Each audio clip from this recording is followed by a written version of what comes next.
Why, hello, hello. We have Spacey, we have James in the chat. Oh, look at the little happy pig horse as well. What delightful company we have. Hope everyone's doing well today. Yeah, the day's gone super fast for me. It's one of the cases where I finished work and then it's like, oh, I've got an hour and a half-ish. Well, an hour and a bit. Like, I'll have a nice shower, get myself dolled up for James. And then it was like, running out of time. But we've done a little tweet anyway, celebrating. I'm very happy to be starting this off, and also with James. It seems a very good person to start it off with, based on the history of me stealing James's idea, and those sort of things. You know how it is. But yeah, we'll get started in just a moment. Just a couple of things I want to get sorted first. But yeah, it won't be too long at all before we get started. So if anyone who's just joining who isn't aware of it, we're going to be playing through Kaboom and the Doom of Doom today, which was released around 6 days ago, I think, on the 1st of June. Yeah, it's over by here, by GamesPlusJames. And you get an idea of the gameplay if I just chuck this up just for a second for you.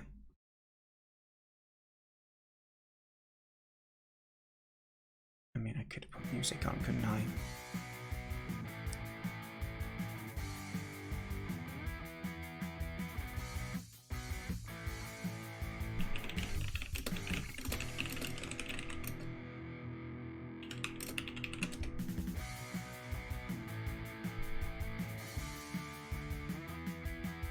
Got a feeling I'm going to be terrible at this.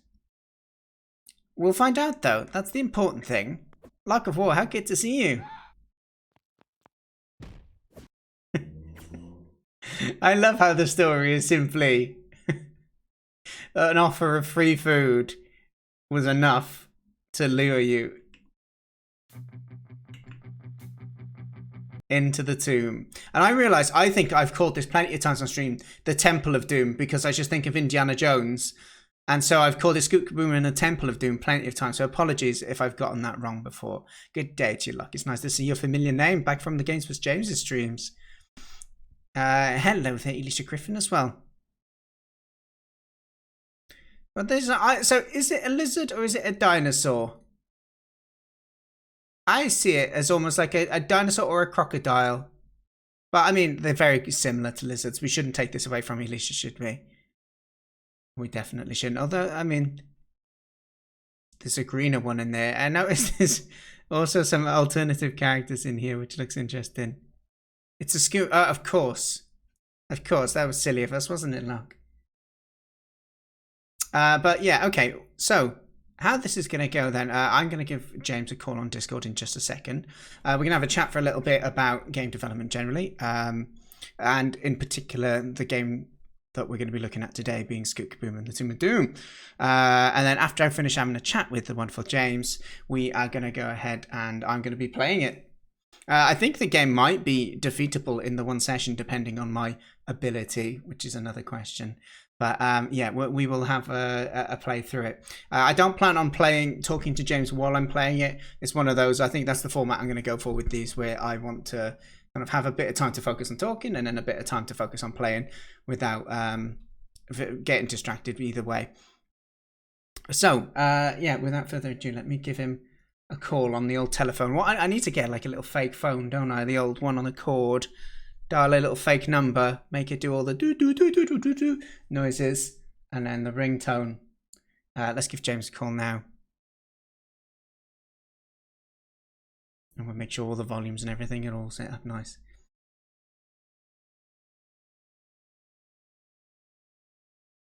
Hello? Oh, we've been joined by James. James, could you give us a sentence so I can make sure your audio is okay for me, dude? I don't hear a Dan from my end. Oh, my little icon is showing up as if I'm talking.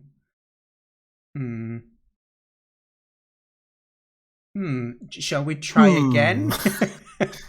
I can hear James. I hear a Dan on stream. Yeah, delayed. Okay. Let's try again, Oh, shall did we? I hear you there? No, no. This has gone good so far. Can you hear me yet, dude, or no? No, I'm guessing that's a no.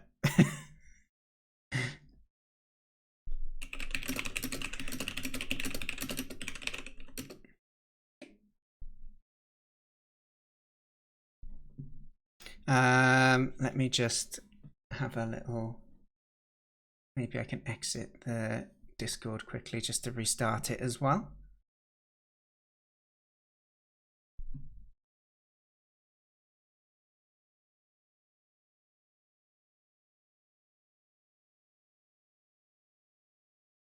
Oh, I missed a call from James.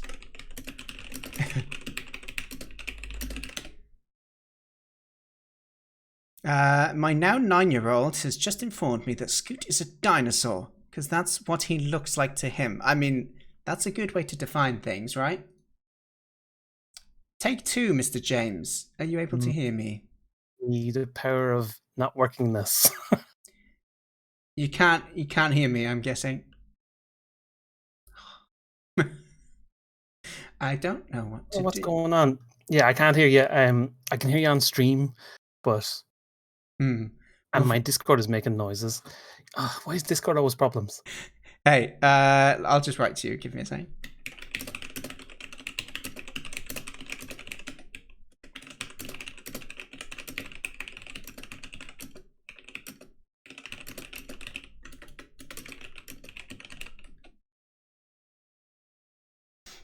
All right, it's fine. We're prepared for this. We've got this wonderful information commercial for you. So this stream's actually sponsored by this big white cup. Yeah, you can buy mine for £500. I will send this to you. There's the infomercial. Okay, I got it to work. Hey, Yay, so you can hear me now. Discord.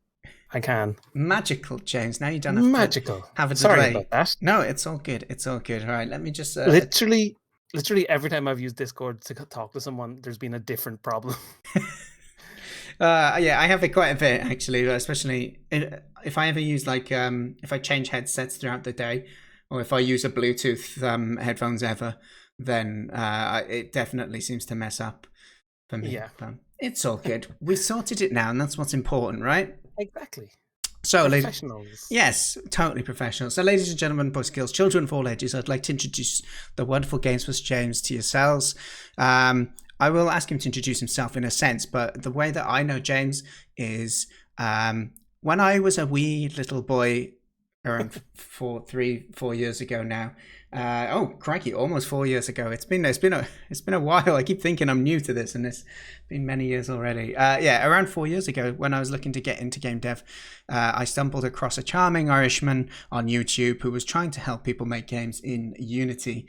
I followed a endless runner tutorial of his, and then I made a game that was kind of like Zelda of his, and I used to read the comments and see everyone saying, hey, now can you do a tutorial on this, and feel sorry for the guy.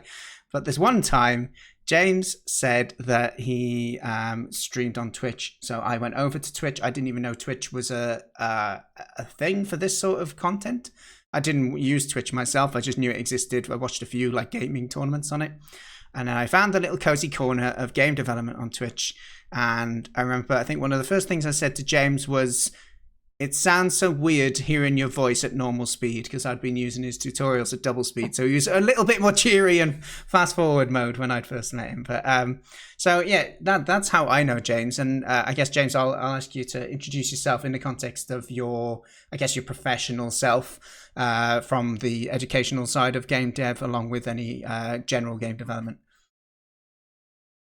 Yeah, well, yeah, I mostly work on teaching things, teaching Unity development in general, making lots of courses on Udemy, #sponsored, and and but yeah, that's kind of what got me into doing YouTube stuff. Really, well, I started doing YouTube stuff, doing like different things, playing games and stuff. But then I started working in Unity, and I was like, oh, maybe I'll do some tutorials, and that kind of led to things snowballing into where we are now. So working on what? lots of stuff. Yeah, what got you into like Unity and originally? What were you just exploring, trying to work out find something to do? I'm guessing you're a fan of playing games, right? Yeah, yeah. So yeah, I've always liked the idea of making games. Do you know what I Mm, mean? And then I actually don't know what made me decide to try making something, but right. I think it was like 2014 or something now, some 13 maybe. But Okay. yeah, I just said, oh, I'll try and make a platformer, and then I started working in Unity, and then following lots of other tutorials, and like not in a bad way or anything, but all the tutorials I followed didn't cover the kind of stuff that I wanted to cover, and a lot of them, excuse me, threw you in at the deep end Yeah. a little bit more than what I wanted. So eventually, when I kind of got my handle around Unity, I was like, maybe I should do a tutorial for other people with that are kind of new to it, like I was. Yeah. Yeah. And then so I started doing that, and that got a really good reception. I was like, Yeah. oh, maybe I should just do this for a while.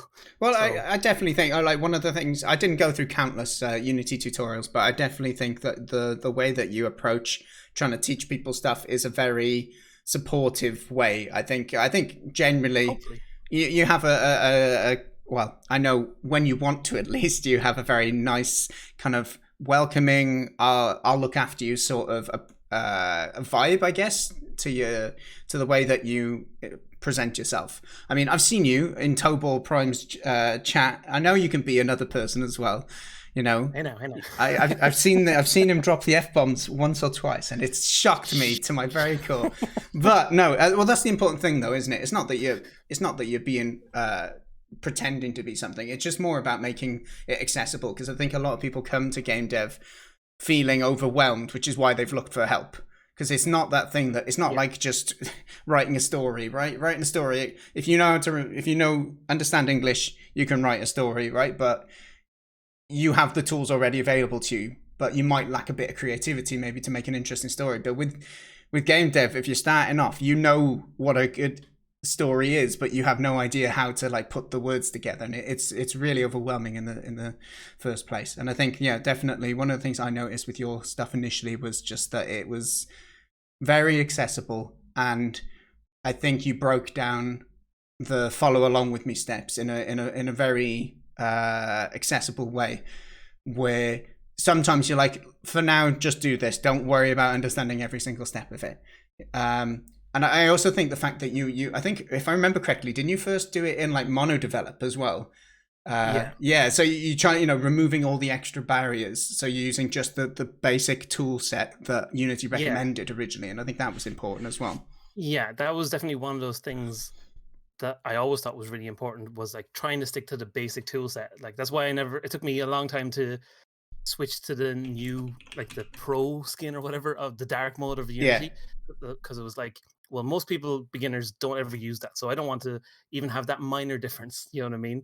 yeah. So No, no, so I was really happy when Unity switched to Visual Studio, because then I was like, oh no, I can use this. Yes, no, and it's definitely a step up. And I think in those early stages, you don't really know the difference, right? But I think Yeah, starting to use the right tool set going forward is always a positive thing as well. yeah. Also, just to shout out, Fives Fet in chat says, I love James's tutorials. They've helped me out a lot while making games. I'm sure you are one of many thousands who believe that. Thank you for sharing that as well. Good evening or good afternoon to Artifacts as well in chat. Lock of War, I know it's hard to believe James does have this second side to him, this deviant side. I like to play it up more. He's a perfectly fine gentleman, don't you worry. Hexadonut, good day to you as well. But okay, so it's interesting what you've said in terms of like you follow tutorials yourself on Unity and then realize that they're not always the most accessible, or maybe that there's things they didn't cover some of the stuff that you wanted. Because I think I use the Unreal Engine, as you know, and Yeah, yeah, Unreal is definitely looking at the tutorials. It's less there's less content out there, I'd say, compared to Unity. And I think I definitely can relate with that idea. If I'm looking at some tutorials, some of them are great, don't get me wrong, but it's very different sides of the spectrum, whether some people just have really good in-depth information, and then some people just, you copy them along without learning anything. And it's interesting seeing how the kind of the viewership of these sort of videos go, because I was surprised, like some of the biggest videos out there really don't explain anything. You know, they just they give a bunch of steps for people to follow, and then people have got the exact clone of that game at the end of it, and then they're left on their own, you know.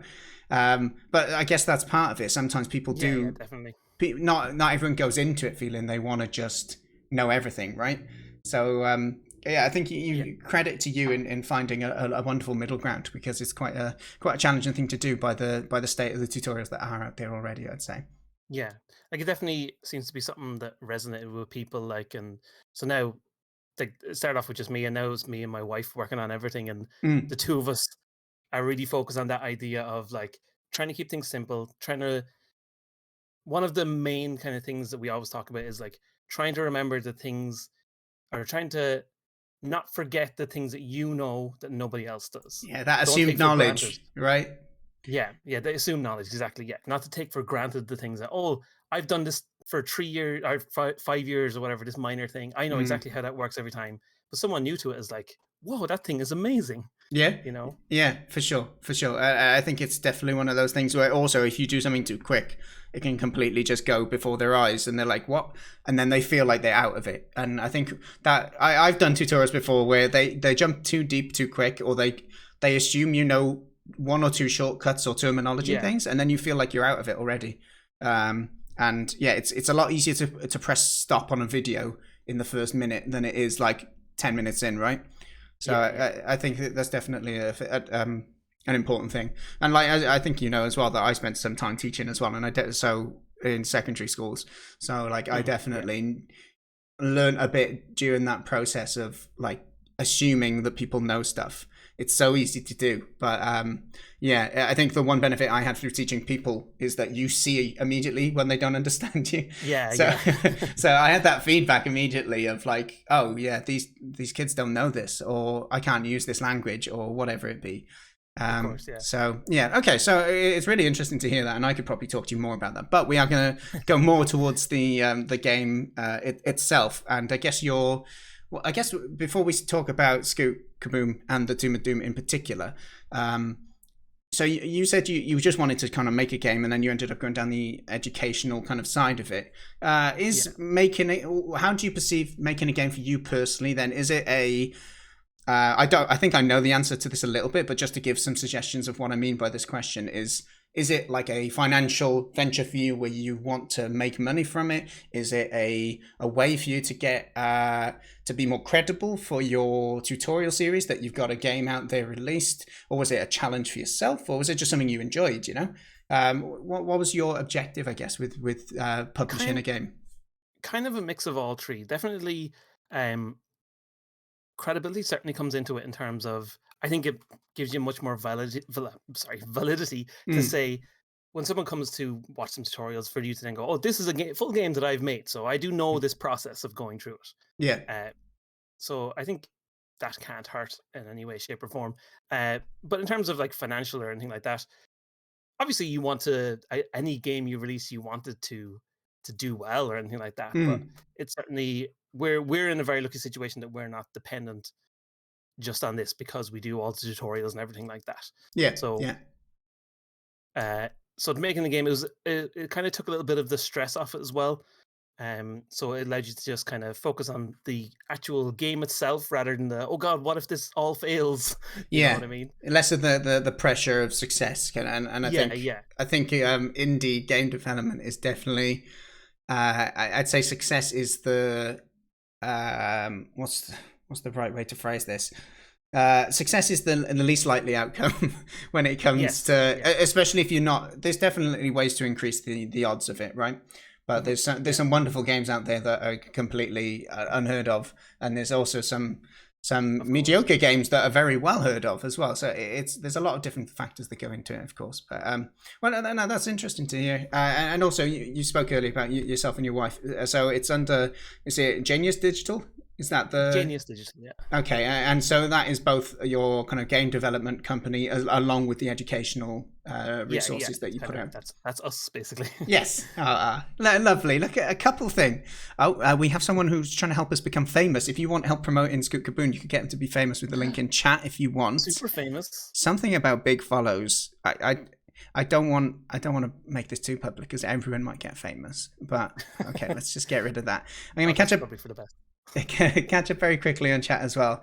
So Locke was saying earlier, sometimes people go in wanting results, not necessarily to understand everything involved in the process. Yeah, indeed. And I think I'm trying to make I'm kind of looking to do something similar to James, not to set a business around it or anything, but to create some accessible tutorials for Unreal.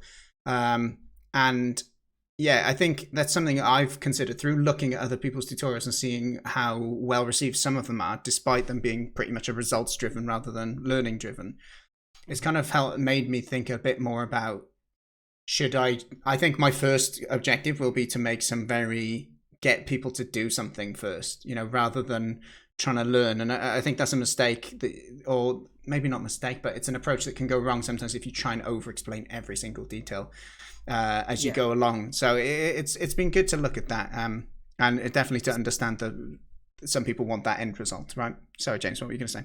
No, I was just going to say I think that's definitely really important. Again, when you're teaching, is to have something you can show, because there's nothing that feels better than even just being able to move like a ball around the screen. Yeah, and that's a very simple line of code. But the first time you do that, that's amazing. Yeah, because you've done it as well, right? Yeah. I can relate this. If you're not into game dev, I can relate this to when I was doing cooking last year, and I did like a new recipe, something I'd never cooked before, once a week. And I remember when I made pasta, and pasta isn't a complicated thing. It's not the easiest thing to do well, but ingredients wise, it's super simple. But I remember I made it, I rolled it all out thin, cut it, I cooked it, and I ate it. And the first thing I was just amazed that like this is like the stuff you buy in the shops. I've made it myself, and it's actually similar to the stuff I bought before. And if you apply that to game dev, it's like when you have put a few things together and it makes a game, that mystery maybe of like how a game's made starts to become a bit less mysterious. You start to see the building blocks, and yeah, I think that can be motivating for people as they learn. I'm just going to try and quickly catch up on some of the chat as well. So James is very good at giving the basics and helping give a base to build on. And Locke said, yeah, I own a few of James's Udemy courses, and I've been subbed to his church for almost as long as he's had subs available. We've got the fan club in here, James. Yeah, so Locke, we got to get ourselves out of James at the end of this. We're going to get some Udemy codes, I think, just some 10% off with Honest Dan today. And it's a 24-hour only offer for you. If the code doesn't work, please contact Genius Games. They will help you out. No, okay, let me have a little scan through. So Locke was saying, I want to be able to get a quick mock-up of my game idea to have something there already working and then go into understanding what it does. As once I have the base, I can do the rest and feel okay to swap things out depending on how the day's going. Interesting. Yeah, so I think I think that's how I ended up learning. Is I did James's tutorials, then I tried to do the exact same thing but without watching James's videos, and realized that I completely failed at that. Because it's interesting how much you think you're learning when you're just copying. Yeah, there's a big difference between it. And then the third step then was, once I redid the whole project, was to try and add new features to it. So building on top of that, like you said, Locke, can definitely be an interesting and useful part of it. Spacey, I did indeed enjoy the cooking. Good times. I did. Who knows what the future brings. When Elisha was over here, we did a lot more cooking, and it was good to get back into that side of things. So who knows what the future holds, Spacey. Maybe we'll return to it sometime. Okay, so you were saying that creating Scoot Kaboom at least was kind of for multiple reasons for yourself. Am I right to say, is this the first game that you've published on Steam? Yeah, this is the first Steam release we've done. So everything else has just been game jam games and stuff like that, basically. Yeah, I remember back in the day you were working on a game with like multiple different characters, right, that had different ability sets and that. So with that, if you don't mind talking about it a little bit, was that I've had a few projects myself where you start, you get momentum. Is it a case that your priority shifted or motivation towards the game kind of swayed? What was your how did that project end up, and what was the decisions you made, I guess, with that? It was I don't think the motivation went away for it, but it was certainly, I think priority shifting maybe was probably more what it was. And I think that certainly came at a time when the stuff I was doing on Udemy was kind of taken off a little more. So it was like I should Mm. probably put more time into this stuff. Yeah. But also, I think I had a realization at one point that I could keep working on Portal Knots was the name of the game. Yeah, that's the one. Uh, That's the one. I could keep working on that game, but if I wasn't going to be able to dedicate all my time with it to do what I wanted to do with it, was probably going to be like 4 or 5 years of work Mm. at that rate. Yeah, And and I was that's like, yeah. I don't really know if it's ultimately worth it in a way. Yeah, yeah, You know what I mean? it definitely won't. In contrast to comparing how you're saying that this current game that you've released now had so much less pressure on it. I mean, if you were to Yeah, dedicate 4 or 5 years of your life to something, then there's a bit more pressure to it, I guess, or expectation, or I guess, yeah, I'm not saying you should define your game, the worthwhile of doing a game by its success, but when you take a lot of your time and if you're dedicating full time to it, then it does start to maybe beg a few more questions of is it a good investment of time, right? yeah, And yeah, definitely. I guess it kind of saps the fun out of making a game when you start talking about is it worth it, the time investment. Yeah. But I think it's one thing I'd like to talk about. We'll get into the game specifics soon, but just about the time investment of making games, because I think that's one of the things I struggle with a lot of projects. I, like you, a lot of my games have mainly been done from game jams where you have this nice limited scope, and Yeah. you cram and it's not polished code, and rough around the edges, and you don't have to think about it too much, and which means that you can end up getting some nicely scoped games when you have a start and an end that may be within the same calendar month, which is nice. Yeah. Now, when it comes to bigger projects or games that I've tried extending from game jams, I find that the time involved, you have these realizations that it takes me a day just to do this one part of this system, and I've got 300 Yes. parts of this system to put together. So, I get with that said, how did you find working on a smaller scoped game? And if you were to give advice to anyone working on trying to make their first kind of game title and publish it, if we're talking from a perspective of scope or time investment, would you have any advice in that regard from your own experiences, at least? Well, certainly something that I've seen lots and lots of times from other people, and that now I would totally agree with, Mm. is that it is going to take way longer than you think, no matter what. Yeah. Uh, and definitely the scope even of this game did change along the way and kind of grew in some aspects, and in certain other aspects shrunk because I've got a huge, big, massive Trello board full of ideas that I would have also put in the game Okay. Yeah. Yeah. that we came up with, and then ultimately didn't make it in because it's like, well, we're not going to spend another year working on this, Yeah. you know. Yeah. But like in terms of scope as well, like the game originally started. So I started working on this in January of last year, and the original idea was just, this will be like a month. We'll just come up with this little simple thing Hmm. and then see how it goes. And then probably within a week, it was like, oh, it'll probably take a little bit longer than that. But then, so it's like, we'll give it like 3 months. Yeah. Uh, but then as you got a little bit further into it, it was like, oh, this could probably be a little bit better if we put a little bit more time into it.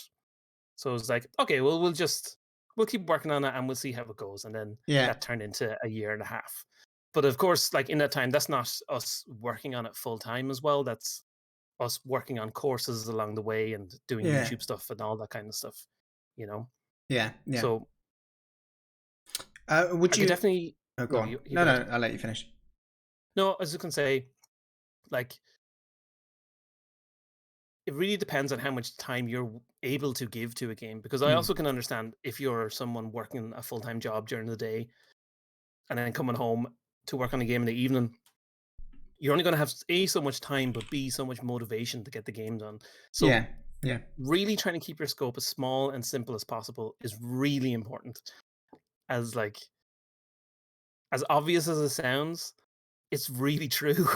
Yeah. like I. and like it's until you actually go through the process, you're like you don't totally understand it. I always conceptually understood that games are probably going to take longer than you think, Yeah.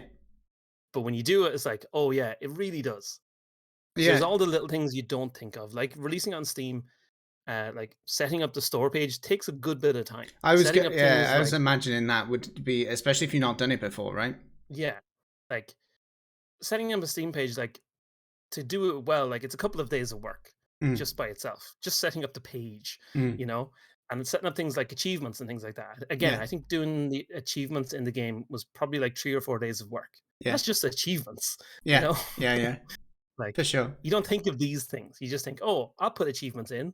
What's that, like an hour? I don't And know. I think what can be deceptive to people is like when they do a game jam in 3 days, they might get, let's say a lot of your gameplay would have been done in that, let's say, right, of your core game. Yeah, And yeah, it's important to maybe realize that productivity, that, or maybe productivity is not the right word. Let's say the results that you get for time invested yeah, doesn't is not a linear relationship at all. It's almost like exponentially up and then just completely, actually not, what's the reverse exponential? Effectively it's going up really high and then it just completely kind of yeah, flattens out absolutely. at the top, because it's that the old saying of like that it takes 90% of your time will be doing the last 10% of your game, or whatever way you can say that same thing. But Like I was literally just looking at a bit of footage from the game from last summer, mm, and I was looking at it, and I was like, "There's not really anything different visually here than what's right, in the final game." yeah, But a lot of stuff has changed since then. Like a lot of behind the scene things have changed, and like a lot of non-visual elements are completely different yeah.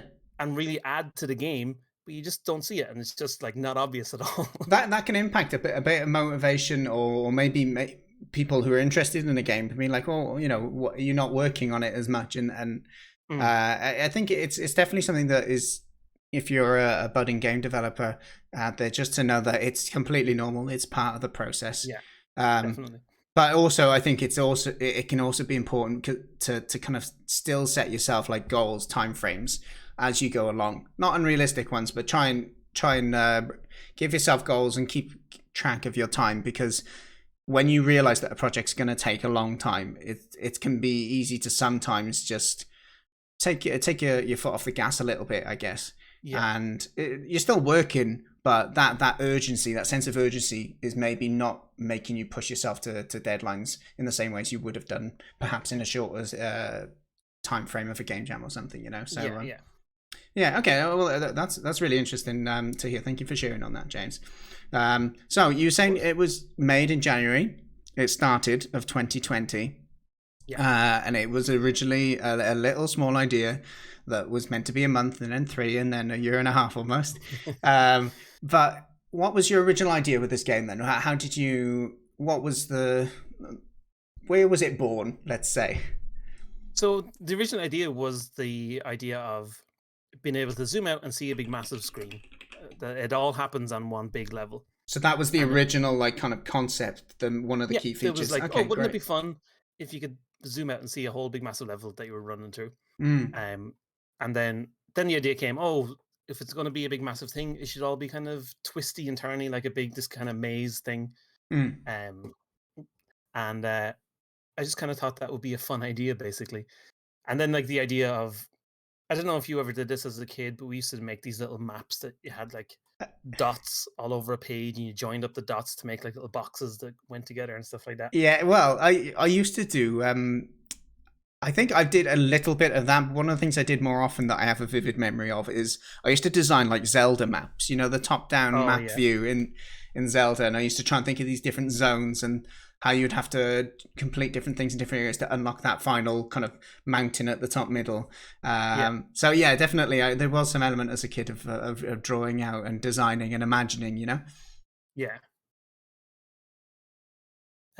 But yeah, that was the basic inspiration for the game. Anyway, that was kind of the starting point, and that core idea didn't really change too much So in the final game, I think. yeah, yeah, yeah.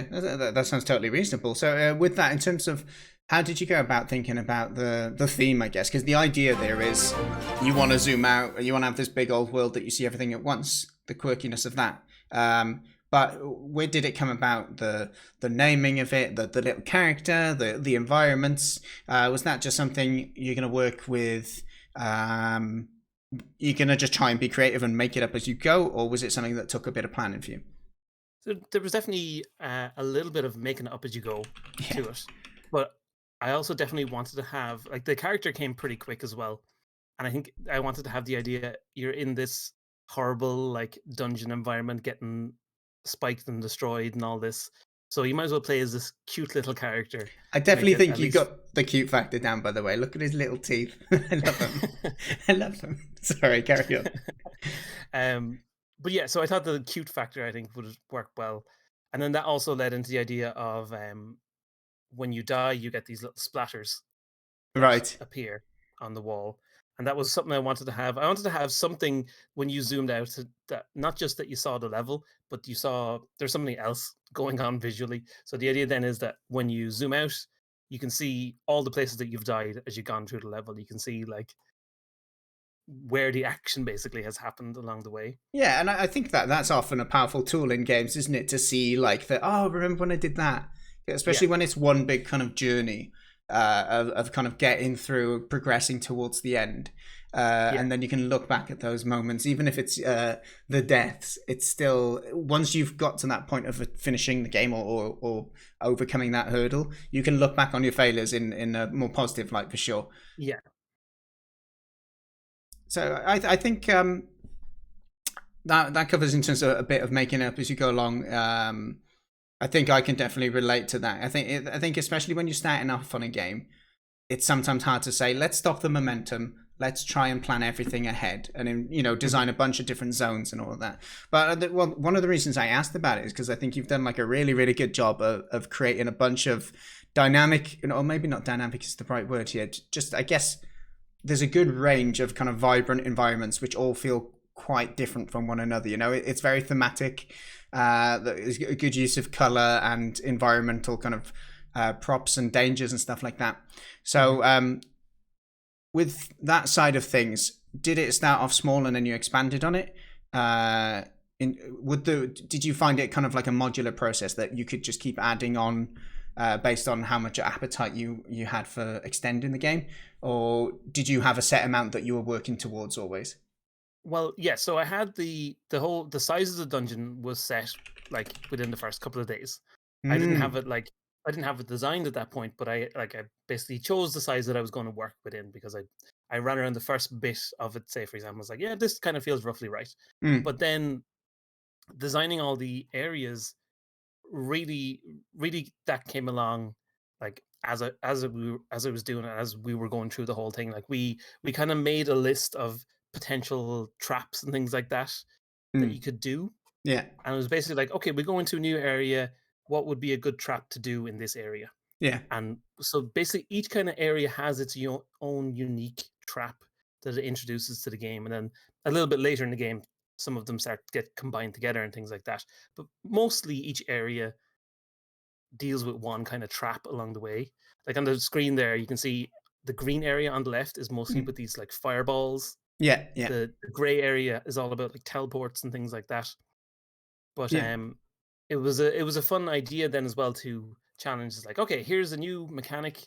How can we start off with this being easy and then go to harder and harder by the end of the stage and then move on to something new Yeah, well, every that's time? something that came across my mind as you were explaining that. Then is like you kind of have a new mechanic each zone, and it's like I guess one of those things when with game dev is you think how do you teach the player, and Yeah. there's plenty of GDC videos on how you can show them through gameplay or level design rather than having a pop up tutorial and all that explaining everything.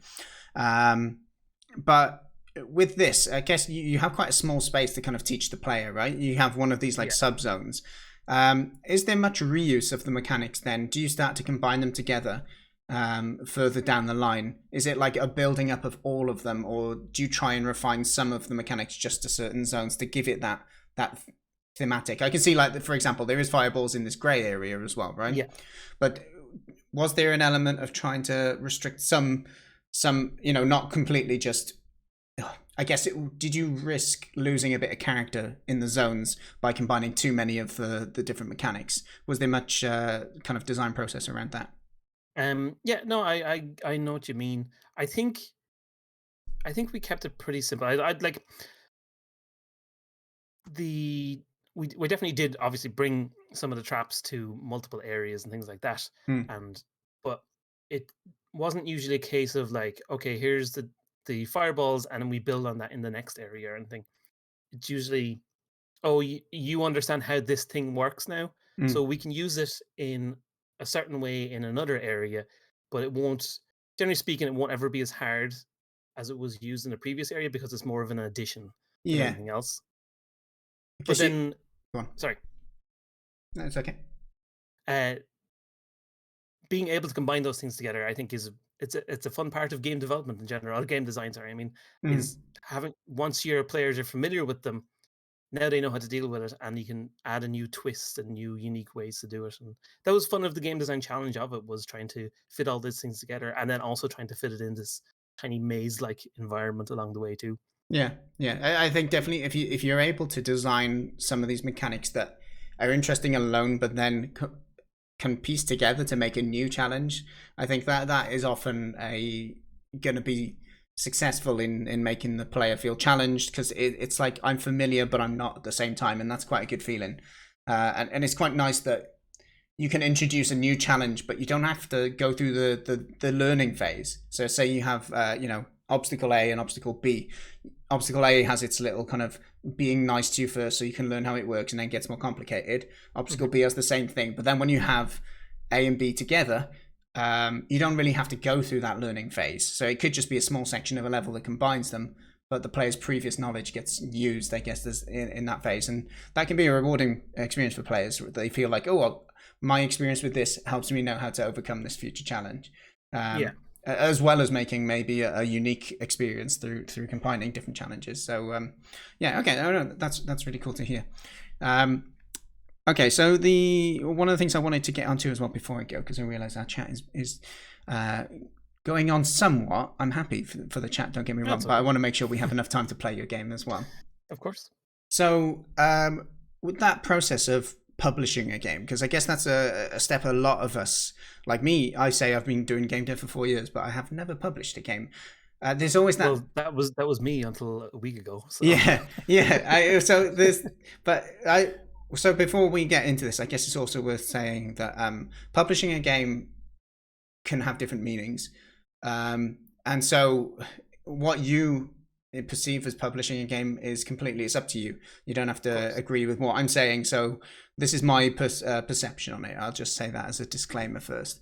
But yeah, for me, publishing a game seems to be is that kind of process of putting it out there for a player base of people to essentially invest into it financially, or to at least get a wide scale audience playing who aren't people who know you already, I guess. yeah, So it's a tricky thing to define, but it's more of a case of putting it on a platform with the aim of it selling or being played by more and more people.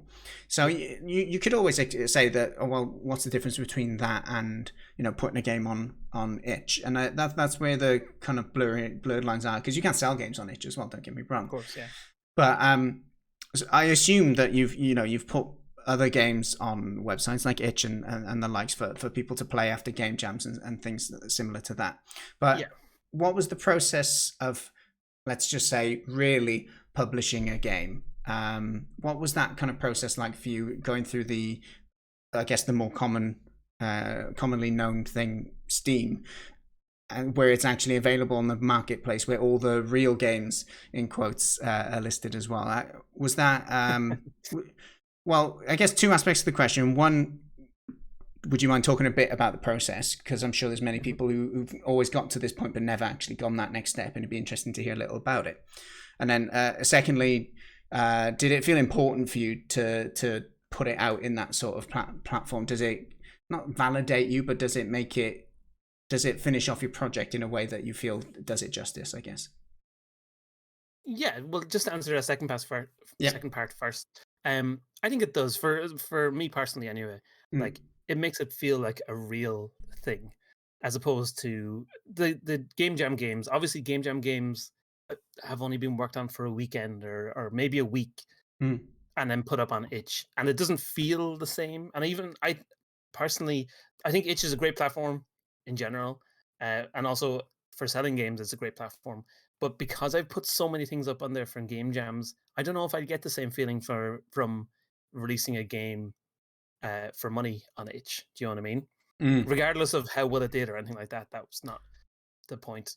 But Yeah. just I think releasing to Steam feels like a much bigger thing, and it makes you feel, I don't know, more legitimate somehow. I, You know what I mean? yeah, in my perspective as well, I'm not going to put words in your mouth at all, but the way I see it a little bit is it almost feels like a bit more of the audience of people. If you compare the general user base of who goes and plays and downloads free games on itch versus who Yeah. goes and buys games on Steam, Mhm. I maybe incorrectly, well, this may be stereotyping badly, but I see it a lot more of a younger audience of people who are looking for free games. Like a lot of us used to play Flash games, right, on the Yeah, yeah. websites like Congregate or whatever it be, and that's not something I still do now.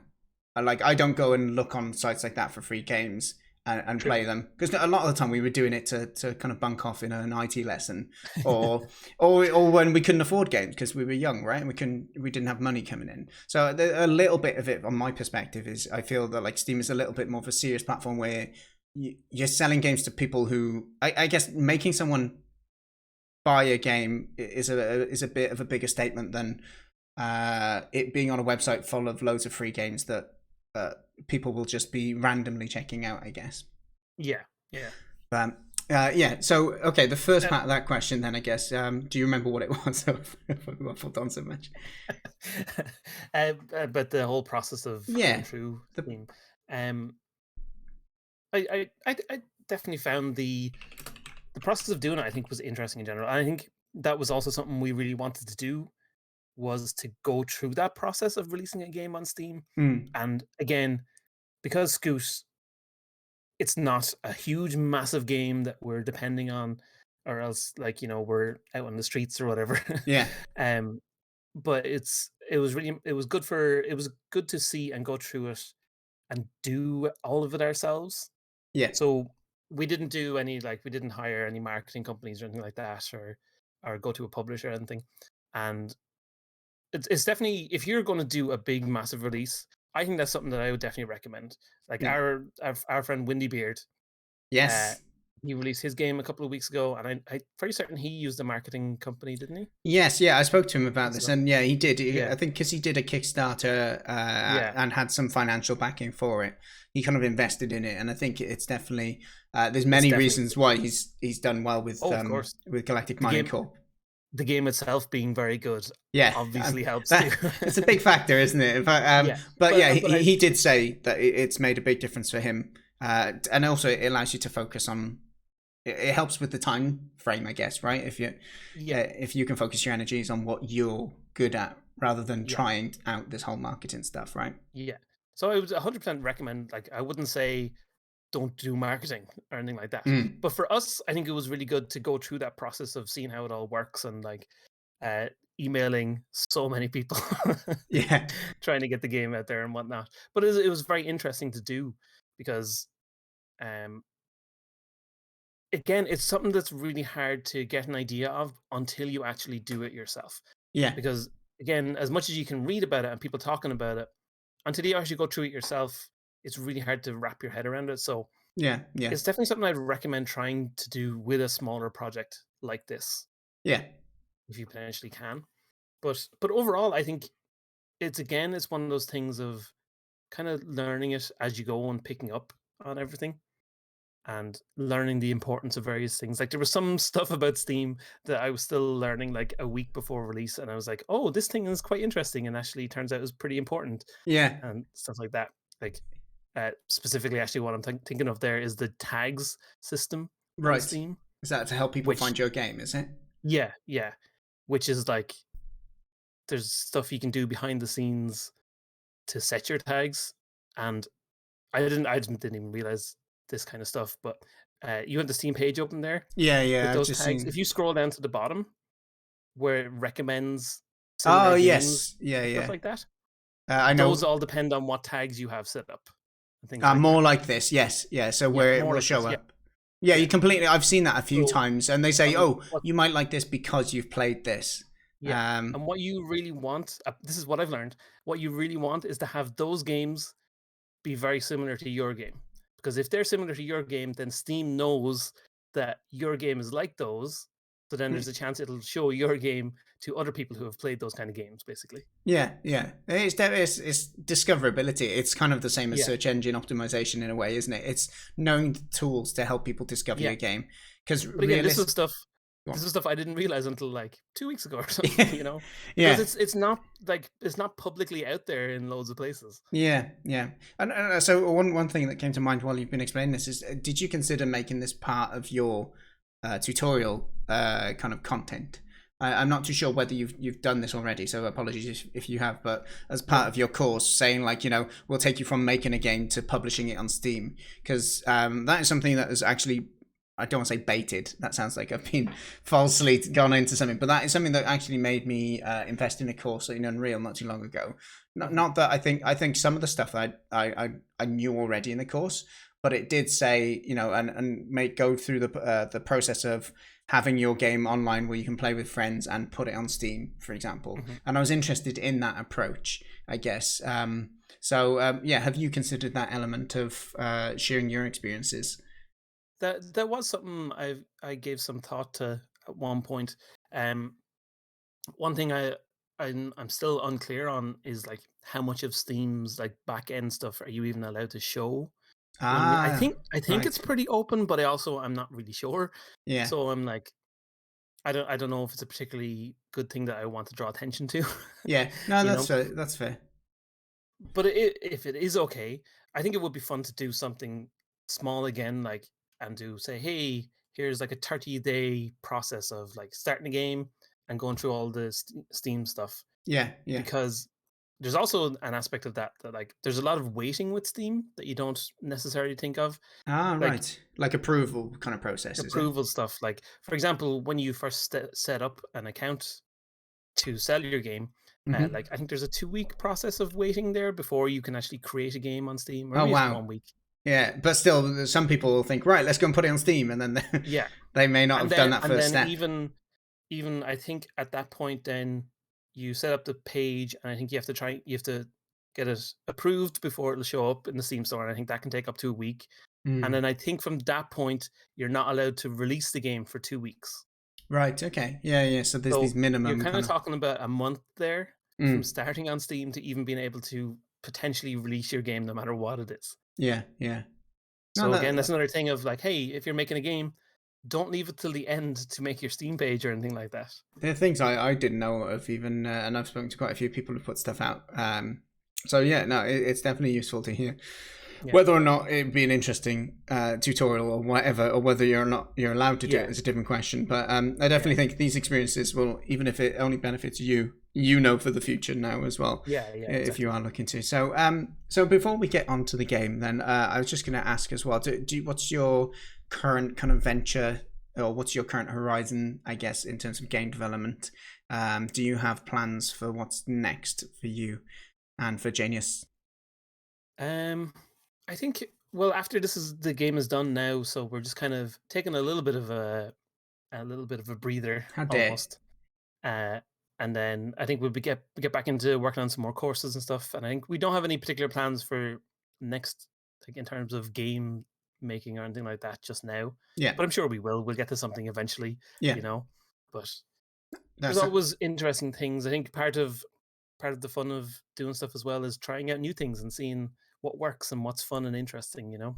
Yeah, yeah, no, for sure. I think one thing I've noticed while trying to do a bit of research around like making tutorials and trying to come up with ideas what would be interesting to show is it's actually sometimes it's if you're invested in a game, a long project, you feel committed to that, and once you get past the main mechanics of your game, you're no longer doing a lot of new things, right? You're solving problems, you're doing back end stuff, you're trying to improve on what you've already got, or you're adding more content, and so you lose out the ability to kind of explore new ideas or be a bit more creative. So I think through not committing to a game, there definitely are benefits to just doing loads of prototypes, because I think that keeps you learning, it keeps you interested, and it especially for you making learning resources, then it gives you a wider range of things to kind of showcase and to get people to essentially purchase your content, and it helps support you and your family, right? Yeah. And just when you say that, one thing I would definitely say as well is when you talk about prototypes and things like that, and getting to that phase where you're working on the game and not adding new mechanics, that's something like that I've definitely done in the last year while working on this game. I've made like 4 or 5 different prototypes for games, Mm. even apart from like game jams, just things I've done in my own time and not shared with anyone. Yeah. And I think that's really important to do those kind of things and test out some new mechanics. You have an idea, take a little bit of time to test it out. But also I think what's really important with those kind of things is to say, I'm gonna do this little prototype, but I know I'm only going to work on it for a couple of days. This is not something that I'm going to go, oh, this is really cool, so I'm going to maybe do this instead. Yeah, that's the challenge with it for sure. It For is me, because definitely. like I think that's what happens. I tend to have longer projects on the run, and then I do a game jam, and then all of a sudden we have this new interesting idea. Oh, like, we want to build on this, that, and then it kind of feels bad to be like, oh no, let's leave the fun idea and go back to the more complex thing that we're trying to Yeah. finish. So there's definitely that risk involved in it as well. So I think it takes some discipline, which it seems that you've managed to master a little bit. Yeah, Yeah, because I've always kind of tried to be quite strict with that with game jams of not working on them after the jam. There's a couple of ones I've like tweaked a little bit after a jam maybe, yeah. but I never like it never goes on past that week basically. Imagine I fleshed out Imagine that, Tempest, the Dan. last time bender, to be a fully fledged, unreal, hyper realistic 3D product. That would be Imagine the fur, wonderful. Dan. So, Tempest, the last time bender, was a game I made for Games Plus James's own game jam that he hosted some time ago. Indeed. So, if for anyone who wasn't in on the in joke, pretty much everyone other than me and James there, but that's fine. That's totally fine. But well, James, it's been lovely to talk to you, good sir. I don't Yes, know if indeed. It was. I don't know if we've ever just sat and talked before, have we? I don't know if we have either. Yeah, It's always been we the should. the one way relationship of kind of like either you're streaming and I'm writing in your chat, or the other way round, right? Exactly. Yeah. Which I think us streamers enjoy the dynamic of having the microphone a bit, but at the same time, it's definitely been really nice talking to you. And so thank you very much for giving us a lot of time as well, because I'm familiar you're a father as well, so responsibilities and all that alongside the work that you've been putting into Kaboom and your educational resources recently. So yeah, thank you for your time. Of course. So yeah, anyone who is watching now, what we're going to do after I bid James a wonderful goodbye is that we're going to be playing it. We've got around an hour or so left, so I'm going to be playing through this for the next hour. If anyone is interested in the game, even if you don't have the money to buy it, or if you want to just support James, you can always wishlist the game. Things like that do help with the whole algorithm of whether or not games get recommended to other people and things. So do feel free to go and at least list that game if you're into doing that to support people. And if it looks like something you want to play, do feel free to purchase it. At the moment, it's around £7.50. You can do the local conversions, I'm sure, but the link is in chat. All right, James, is there anything else you want to add, or should we leave it there, good sir? No. I think that's about it for me anyway. Awesome. I'll be in chat, hanging out, watching, of course. Yeah, and I will drop social media links to your Twitter. And do you want to drop a couple of your like Udemy stuff? Links in chat. I don't know if do you have a course page?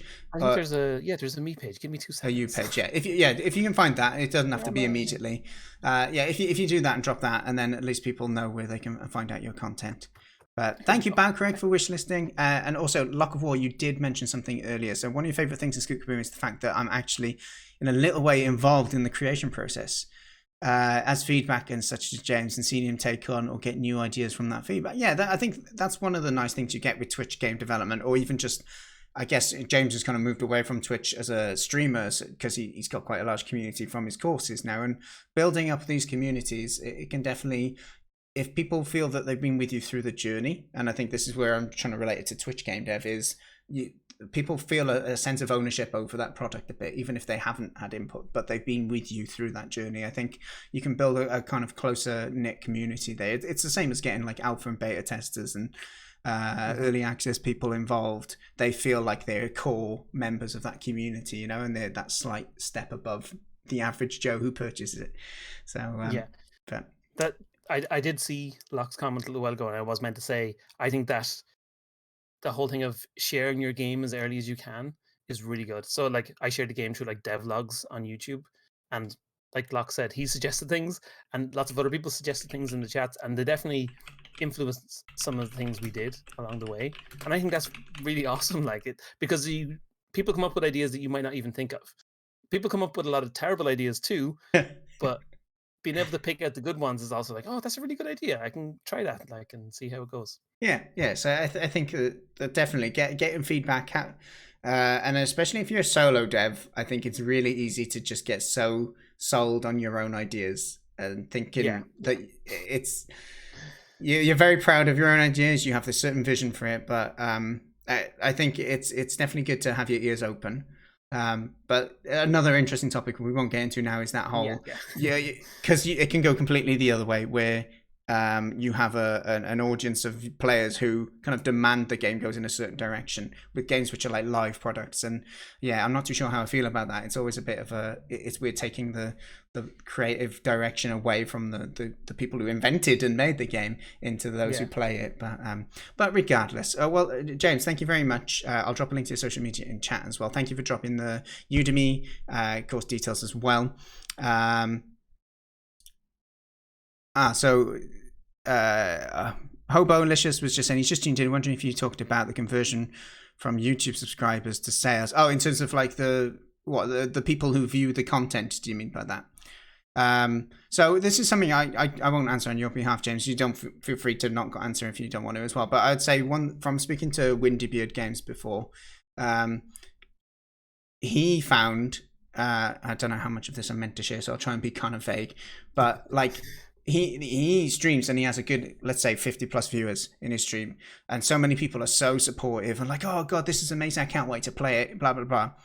And he was not like disappointed or surprised or judging him for it, but he was quite frank with me, saying that people do care about your game and they are supportive, but a lot of that doesn't translate into people who play it. There's so many people who have played it and they play it 5 minutes and then never played it. Yeah, they'd be sitting in his chat saying how great the game is, how much they want to play it for a year or two. Yeah. So I don't think there's always a good correlation between supporters and active players. That's my experience with it, at least. I would probably agree with that somewhat as well.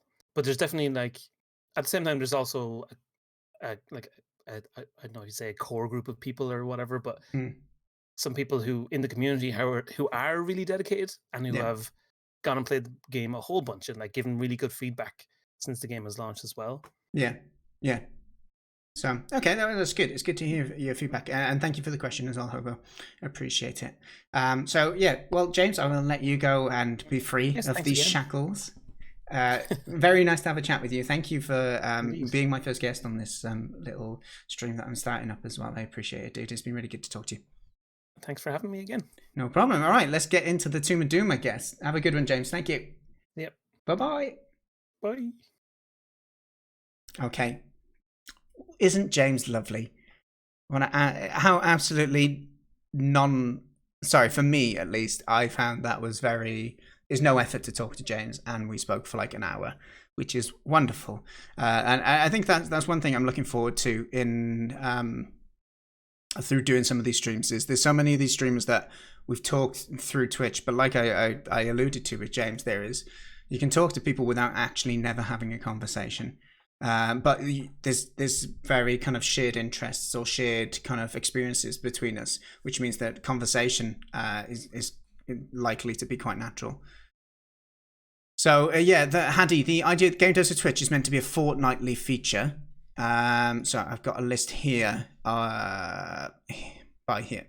So I was meant to do Krasenstein's game, but I was poorly, unfortunately. I was ill. I've got some x-rays and stuff to follow, so it was serious ill, unfortunately. But we've rearranged that, so I'm hoping to do Krasenstein's game a week today. So it's meant to be 2 weeks, but the order's a bit messed up because I missed a week. Just that's what I'm trying to say now.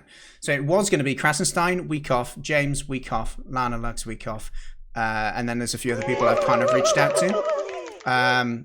a lot of them said yes, but we haven't confirmed dates. But because I missed that one slot, it's now going to go James, Krasenstein, maybe Lana, and then I'll go back to my feedback stream and then to another featured game dev. So it's every 2 weeks. It's meant to be anyway. Podcast worthy indeed. Well, that's one of the things that I wanted from this. This is why I wanted the interview to be not when I'm playing, because I'm gonna download these and it's potentially to put it onto my YouTube as almost like an audiobook at least anyway. But I'll have to invite GamesPlusJames to be a guest on the Jammers podcast. Indeed, Artifacts is, I think he's on his 9th episode now of his Game Jam themed podcast where he speaks to developers, and then at the end of the show he will work with the individual who's a guest on the show to come up with a hypothetical game jam idea based on a random theme that they draw. So yeah, I'd like to take a moment to talk about this podcast sponsor. No, we're not, because we don't get sponsored on this stream because adverts are rubbish. Although you probably got an advert coming to the Twitch channel at the start if you're not subscribed, so sorry. Anyway, okay, so I recognise some of them, says Haddy. They're working on some pretty interesting projects. Yeah, indeed. Thank you. Yeah, so Krasenstein, we're going to be playing Chronicle 8. Lana came out with a game ages ago now called Don't Notice Me that I said I was going to play 2 years ago, and then I got a job and then I got busy. So we're going to be playing that. She's working on a new game at the moment called Strain, but that's away from being finished. Windy's game came out 2 weeks ago. I'm looking forward to playing that, but I wanted to... He's basically really busy. He released his game and then moved house. And then there's some issues with moving house as well. So it's whenever he's free to do that. And then Hot Plagues has recently come out of early access as well. Looking forward to playing that. First Crimson's game is soon to be released this month, I think. Kindred Games he's now known as. Sword of Magic and stuff has already been in early access, but he's got a content patch coming out for that late in the summer. And then I've been in touch with Tim. This is on hold until I hear back from Tim. He's having to take a little break from streamy stuff for a bit. And then Top Bradge as well, now known as 8-Bit Skull Dev. I've been in touch with him and he's up for it as well. So anyway, that's what's ahead. But we're going to, without further ado, I'm going to go and get myself a quick drink. And then we're going to get started on Scoot Kaboom. So I will be right back. I'll see you people in just around 1 minute.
Okay, I managed to spill water all over myself while pouring a drink. Good job, Dan.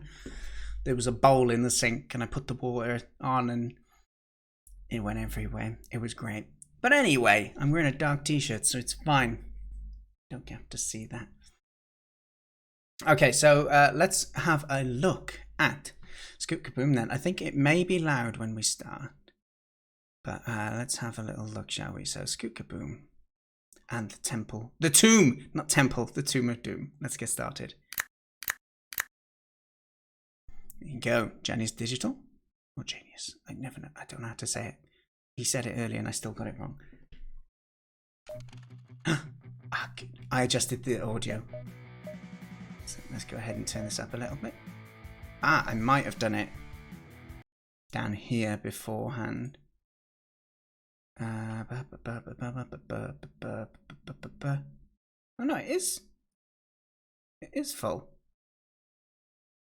I played this before and it was super loud when I opened it. Oh wow. Ooh, okay. James, we found a bug. Okay, we're not. This isn't the purpose. Okay. So they weren't at 100. I was mistaken. Okay, we have volume now. That's good. Sorry if it burst your eardrums for just a moment. So there is a VSync option. If we do get some stuttered frame rate, then we can work with that. Okay, so let's get started, shall we? Okay, so start game, mods, return, food, character, and game mode. Okay, I don't know if we've got any. Oh, so you get to choose what the food is that you're going to collect. It's nice that there's different options. Maybe I need to know what my character is going to be before I choose. So let's just go for bananas for now. Oh, okay. Elisha, should we go with the lizard-looking one? Oh, it's Croc. Croc, no, he's more of a croc. Which one do you fancy? Elisha, I'll let you choose. It is, I'm looking forward to some of these characters.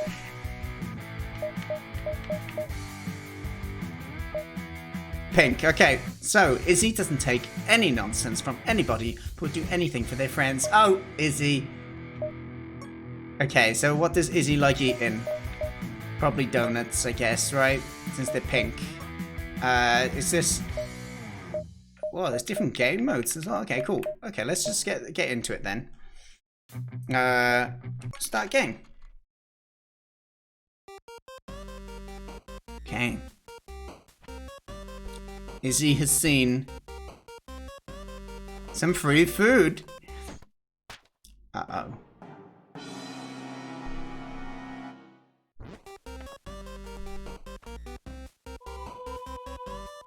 I love how it puts in the food type that you chose as well. And the character, obviously.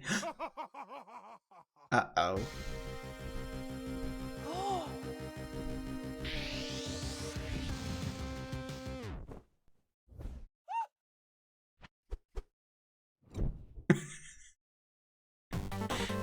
Classic.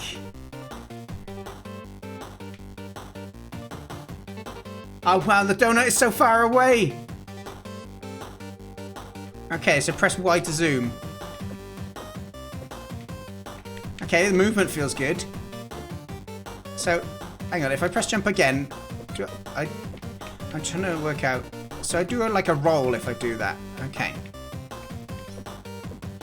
Music's solid. Okay. So you can zoom out and kind of work out. If we go top, there's like an egg thing. If we go to the bottom, there's an egg thing. Okay. But, I mean, is that? What's that? Fast travel. Oh, so you can move around. Okay. Nice that there's prompts at the bottom. I'm curious. Yes, thank you, James, for rewarding my curiosity. Can you just run straight across these? No is the answer. Okay, good. Ooh, how does one... Okay, that's good. So if you hold to the side, you will sneak through those sort of gaps. Okay, so red dots mean that they're spikes that come back and forward. Okay, we're on to the next zone. I'm sure I will die more times. Don't you worry, artifacts.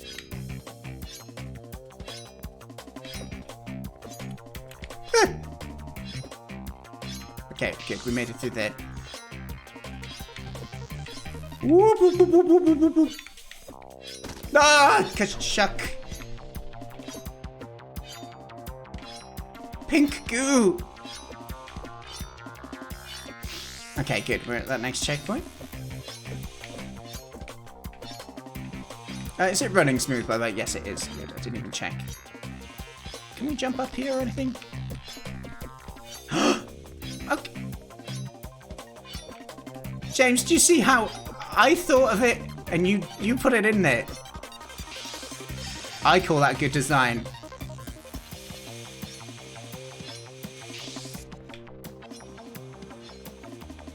I love little secret areas. Ah!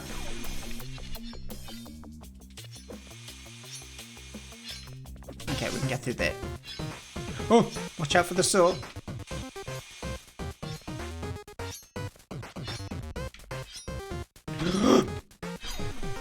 Okay, that was a lesson to scan out the area ahead before just dropping, because the time looks right.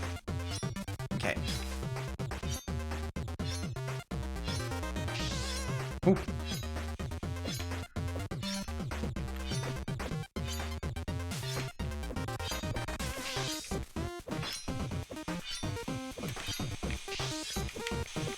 Ah! Plop!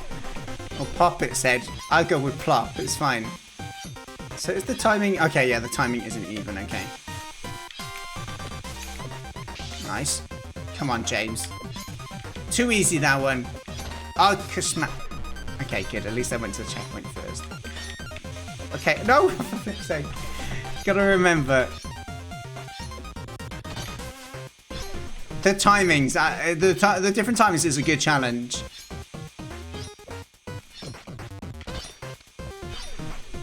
I need to jump sooner, don't I? Okay, after this one. Oh no! No! I will do this! I'm super struggling.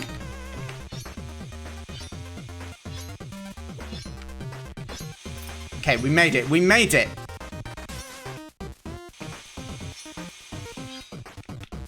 Do you say this is the... Oh yeah, 10. We're on 10. Excellent. We see it. Not too easy to do it, too easy to find the secret. Do you need to successfully take it back as well, I wonder? Oh! You do!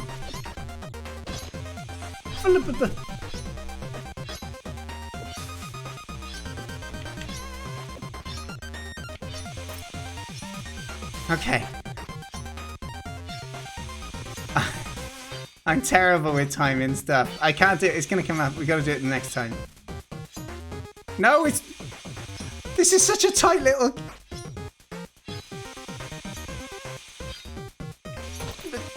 That was bad of me. So I need to go like halfway.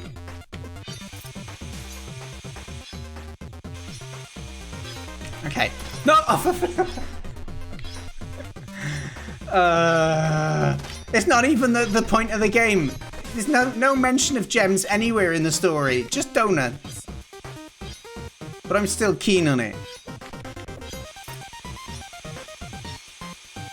Music is a bop, as Spacey would say. Okay, we got our gem. Whoop! Whoop! Check for the saw blade. If you want me to read something in chat as well, I am trying to keep an eye, but tag me and I will read it. I need to... Look, my death count is going up far too high at the moment due to...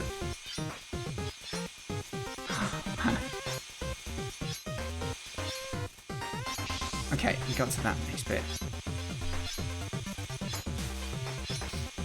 We need to go when the blade's back next. This is a tricky one.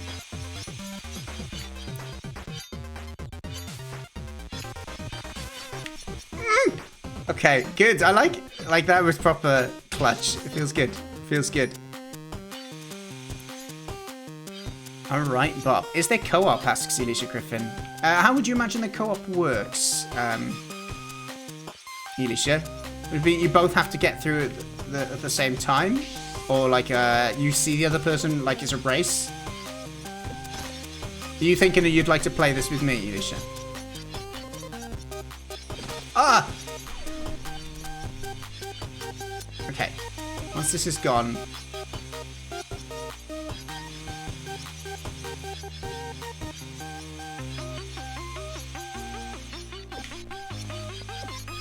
Okay, we made it. Meow. Okay. Ah! No! Oh, it's the impatience that gets you. It's something that I always complain about in games.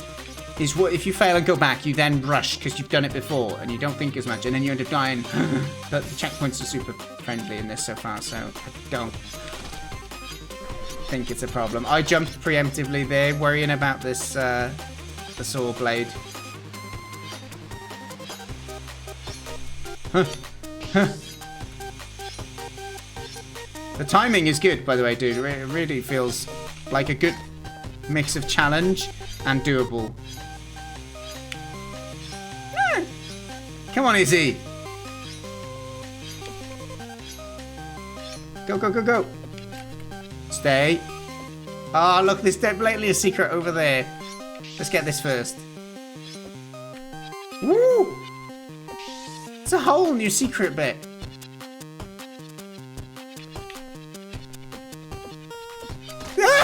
Oh my gosh. I think I'm walking too much into walls.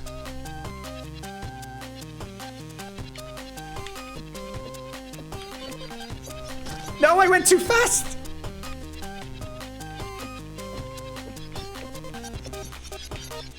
Yeah. So it's all one big map, indeed it is.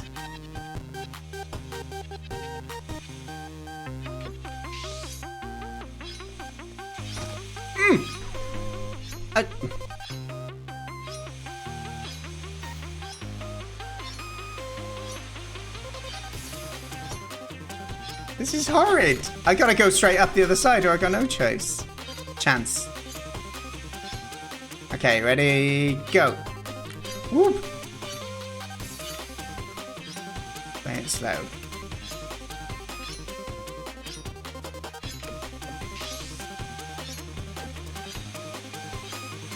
Woo. Huh. Go, go, go, go. Okay, we're in the green zone. Oh, hold on, hold on. Is there secrets? Is there sneaky secrets I haven't spotted? Oh, look at all my deaths along the way. This is what James was on about earlier. You can see the splats of where I've been killed.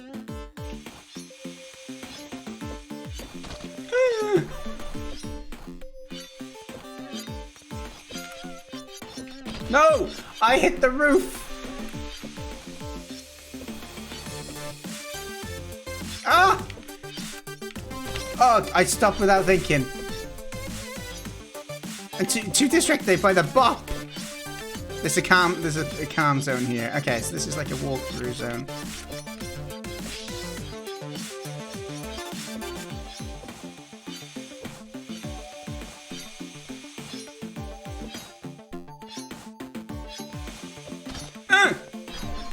That was my own impatient fault.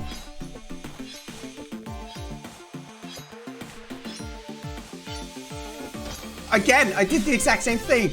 Learn from your lessons, Daniel-san. The splats do get saved. You can see all the splats in this region where I've just died.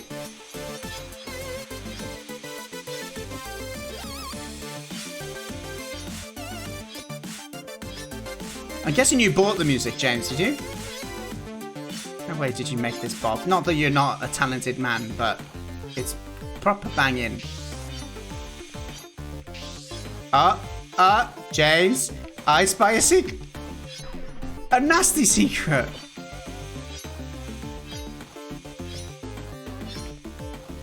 Uh-oh. Uh-oh. Are we going to have the time before the blade comes? Okay, we did. Oh, but now we're going to get back. No!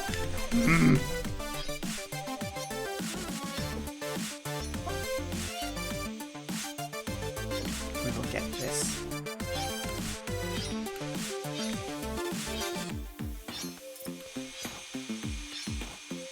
No, I'm trying to make the most of the time, but I went too fast.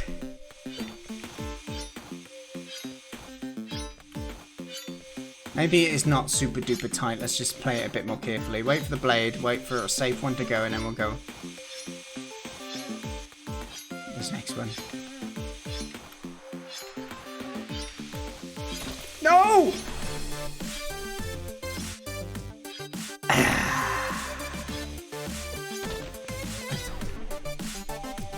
Okay. This way's not so bad. We can do this way a little more chilled. But we're gonna have to do the really tight. Hang on, maybe it's slightly different timing each time. I can't quite tell at the moment. I didn't. Impatience. Let's wait for the blade, then let's go.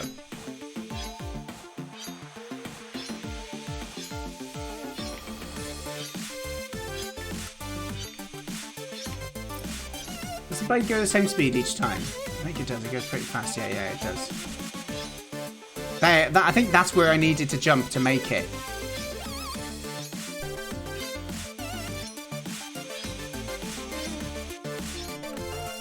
See, no, I think it does alternate. Oh! Oh! I can't believe I almost hit that end spike. That would have killed, like, made me sad inside. Okay, we got it. Oh, wait, it's so colourful. Look, Griffin.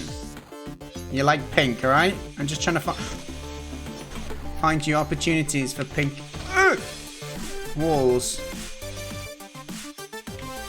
Ooh.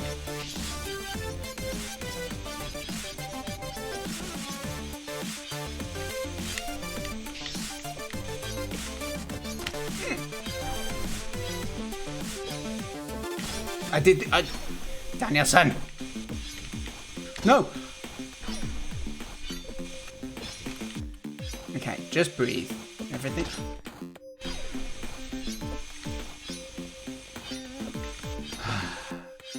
I'm fine. Okay. I spy secret! How are we gonna get up there, though?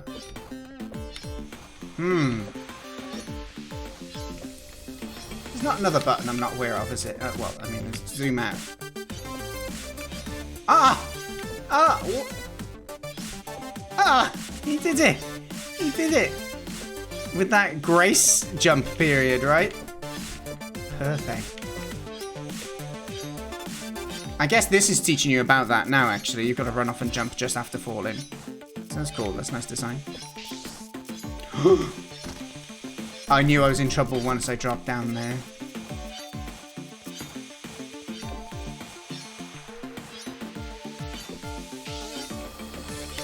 Ah! That was lucky. It wasn't a secret, was there? No, okay. Oh, we got springs. Look at the little face. Oh my gosh, I love it. Okay, why is this one a bigger spring? I need to work that out.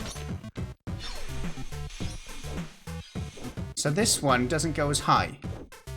I can hold jump to just do roly-polies, which makes me happy. Okay, so that's one thing I'm not completely aware of, is why...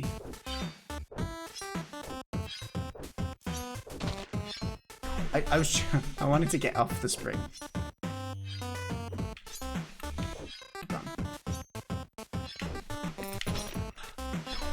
Am I going to be able to do it all in one?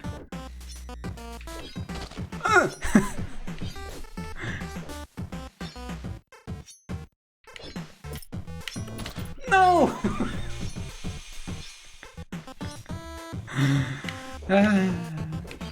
It's okay.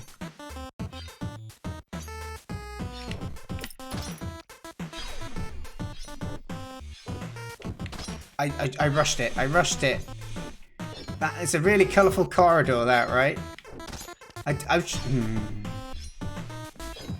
I know, it's very careless of me. I was just trying to... Oh, as soon as I messed up that, it'll glide through. I mean, can we just go down and back in here? There you go, give me my gem. We're not dying.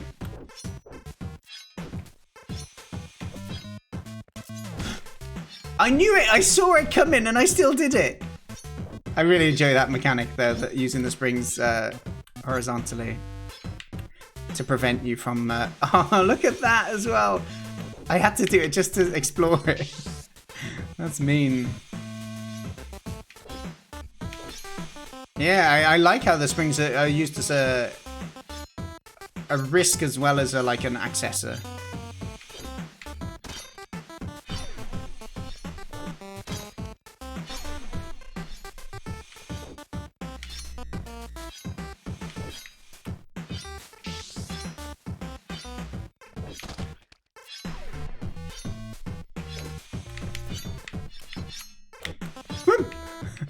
No!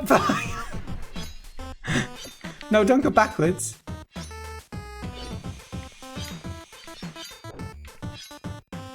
Hold. Ah! And you've given them another reason now, so they also work as like a fast boost away. That's really clever.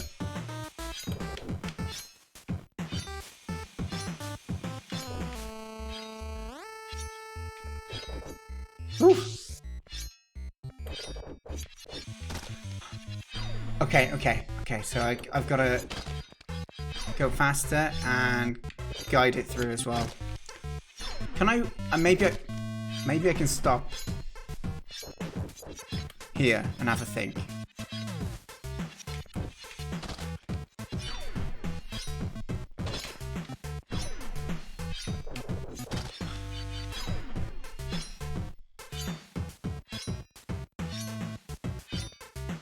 Floor spikes, indeed. And wall spikes.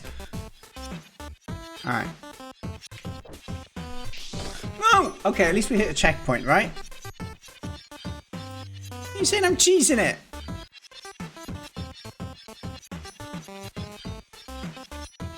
Oh, Elisha, could you drop me a link to GamesPlusJames's Twitter? I did say I was going to do that earlier and then I didn't.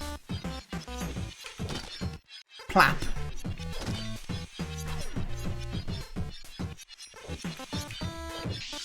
Oof. I was not prepared.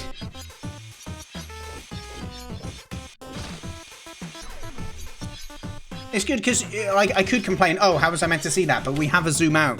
You can look ahead at the route if you want, and all of the traps and the spikes and everything are still showing, so you can actually plan ahead, which is often a complaint of mine when it comes to platformers. Okay, we made it through without using that spring, which was nice.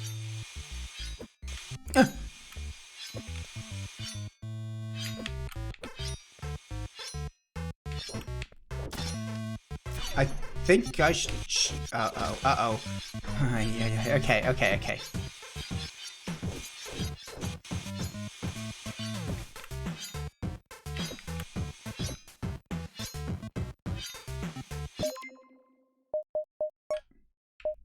Uh-oh.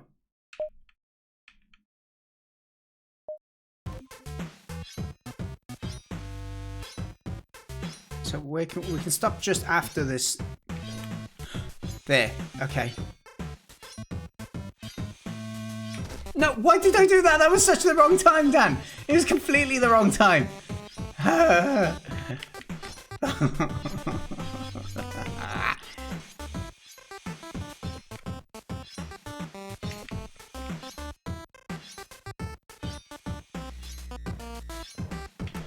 No.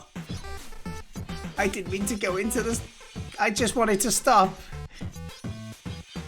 I overcompensated and went all the way into the spring, which then sprung me into the spikes that I was trying desperately to avoid. Come on, Izzy, you can do this. Okay, stop that. It's because I'm holding right. I end up going forward. And so then I try taking a step back and then I go into the spring. Nasty. Woo.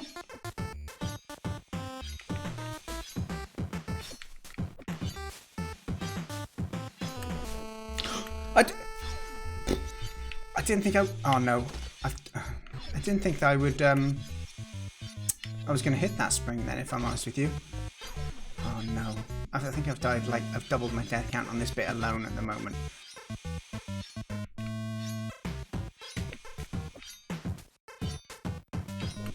All in one then, as James said. Did I even get the checkpoint? I didn't, but I can't go back now. Blast.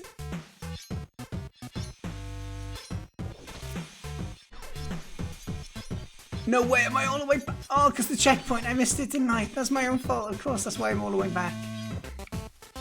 Punishment.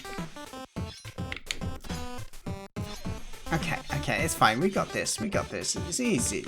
It's an easy game. No, I did the same thing again! We just gotta get...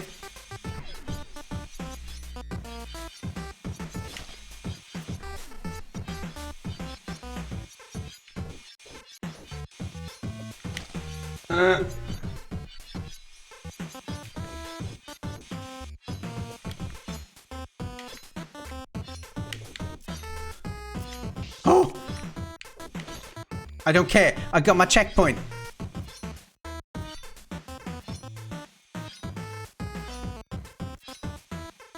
Okay, Your wife blaming the dog for such things, how dare?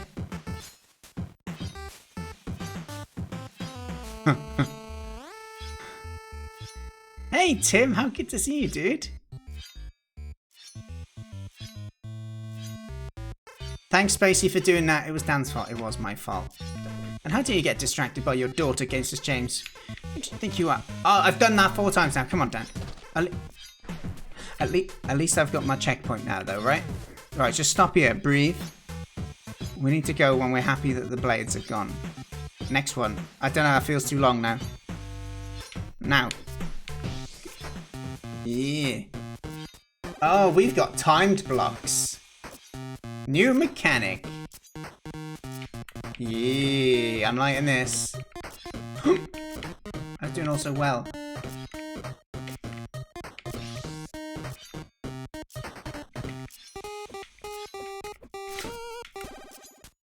Oh no, there's another time element to this! My brain is not coping with. I need to just be patient, I think.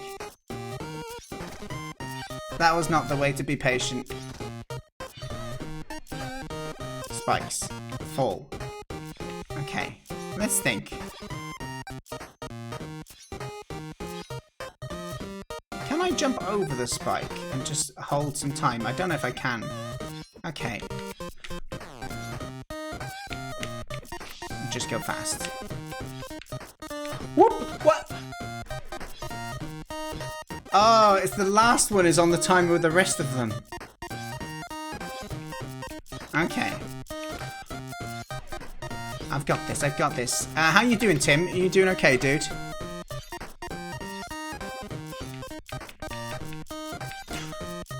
I meant to jump. I pressed jump, but it was too slow. No! And then I just thought I was on safety. You're on a time block, Daniel, so... Okay. This is embarrassing. No! I jumped an extra block! Because my brain didn't think it through. Look at that. Ah! I just got cocky too soon.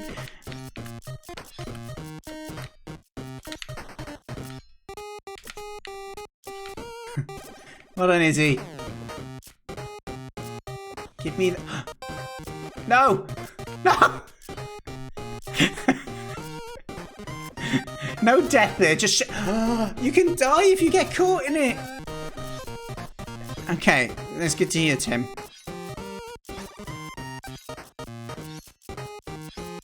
Look, I felt I'd mastered it. I felt I'd mastered the timing. It felt good. And you took it away from me.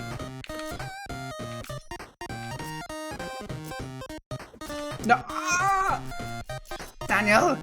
Get your timing! Okay, think.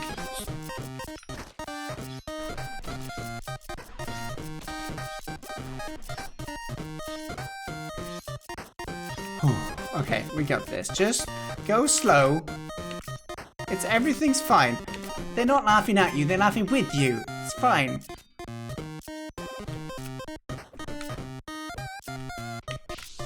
Okay. We get to go to our secret area. Just got to chill, yo. I love how I got distracted for 2 minutes and it's an entirely different zone with new mechanic. Indeed, indeed. What's my death count? 117. You can see where the problem areas were, can't you? It's like a rainbow of sad memories.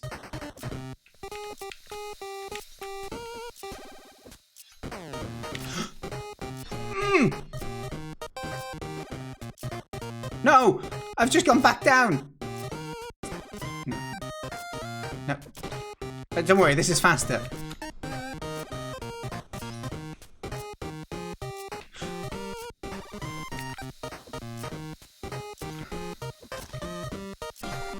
I like how they kill you if you get the timing wrong. I really do.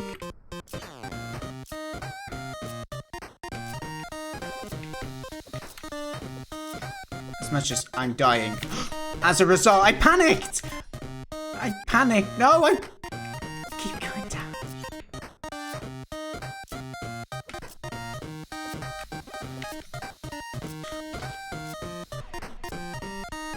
That was... No! Stop going down the wrong place!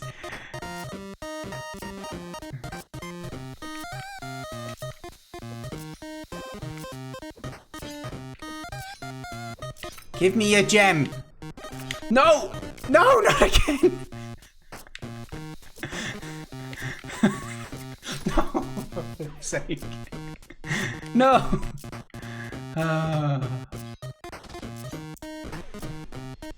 Okay, that's good to know, James. I didn't know that.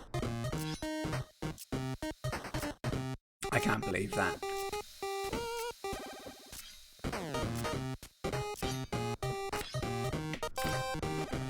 Just get. We made the gem. We got it. We got it. You don't laugh at me directly. How dare you? Hello, Natalo. I also want to take a little chance to drop in this again so people know what we're playing.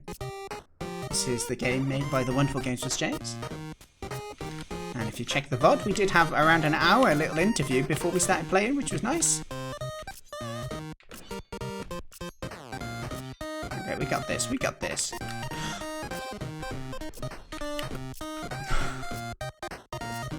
I'm so sad.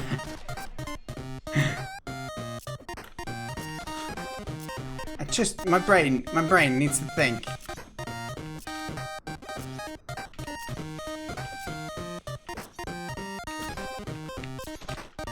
Oh, I couldn't walk onto that plat. I thought I could have walked.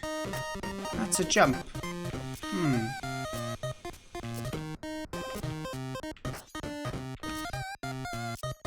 Okay. Okay, we made it. We made it. Okay, another timing element. Oh my gosh.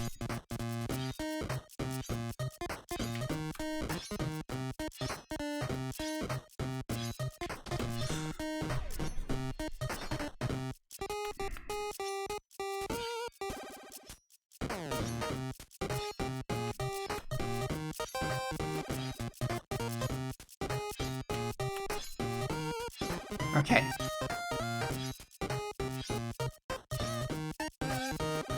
I'll think, Daniel. Think how's this gonna go? Okay, so every 3, right? So we want to go when there's a gap when the spikes go up.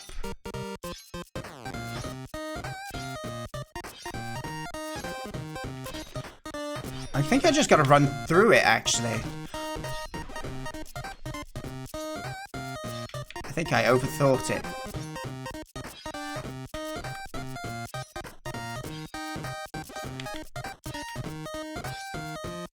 I don't know. Oh. I think yeah, I just needed to run.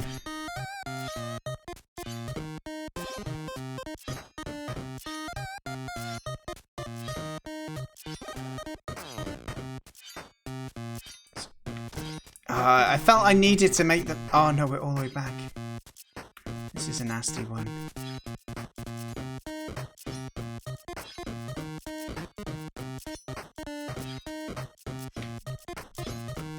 There's a lot of things changing on screen. I'm doing my best to kind of focus on what bits.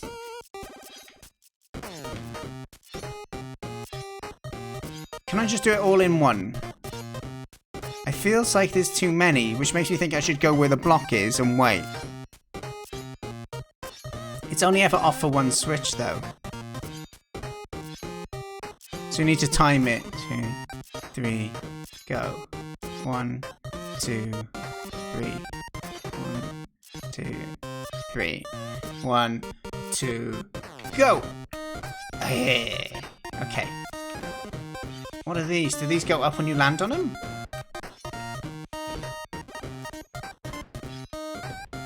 Whoa, hang on. What is going on? Ah, okay. When I'm in the ground... On the ground, the yellow ones. When I'm in the air, the green ones are on. Or is it every jump that alternates? Oh, it's every jump. Okay, so we need to do that. Like that. Like that. Like that. Like that. Like that. Gotta get this right. Oh!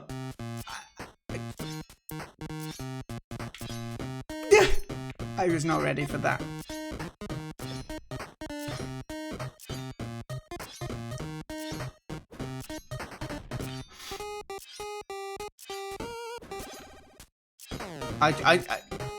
This is tricky.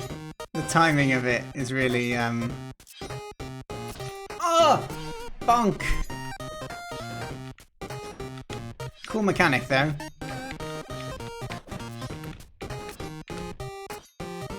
I gotta get my gem. You know how this is? We are gem hunters. Izzy loves a... I was too slow there. Hello there, Pizarro. Nice to see you as well. Too much death and gore. It's just paint, indeed. They're just decorating. Isn't this how you decorate your hat? No, that sounds worse than what you said. Alright, ready, go! Go!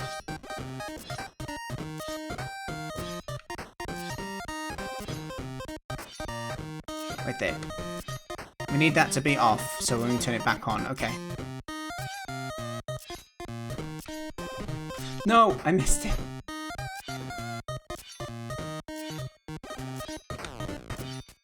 Okay, come on, Dad. You can do this. You can do this. I've got to go back onto the green one. Yeah, I know. It needs to be like this, and then onto. No, it doesn't. Daniel.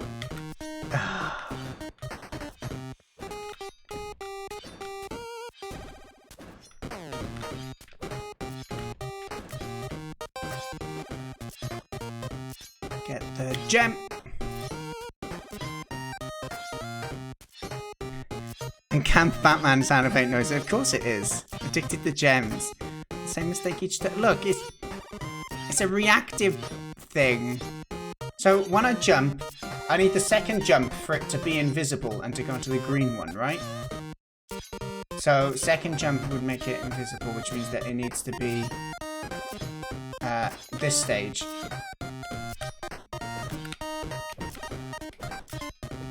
No! I knew I jumped too early as soon as I did it! Blast! I would have gone away with it if it wasn't for you pesky James. Oh, for flip's sake. Ay.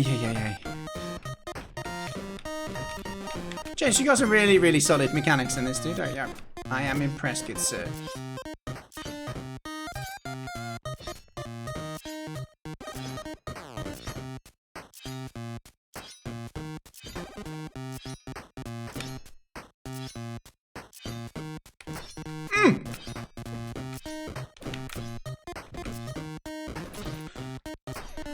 I was in no rush.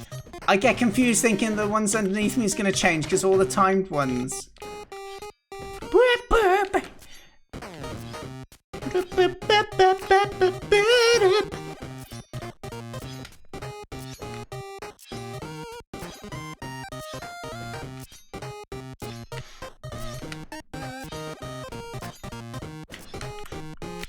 Okay, just wait. Breathe. Everything's okay. Little eggs up there. Okay, we got this. Just jump. No, for flip's sake!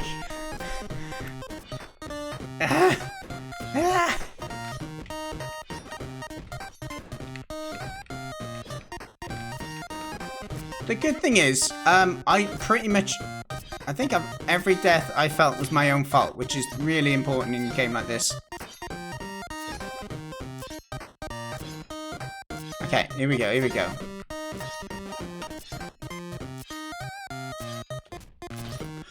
Ah, I didn't feel I was that badly timed. Just as I say, I feel it was all my fault. I felt I tried. This is what happens. You lose motivation. It's like she enjoys dying now.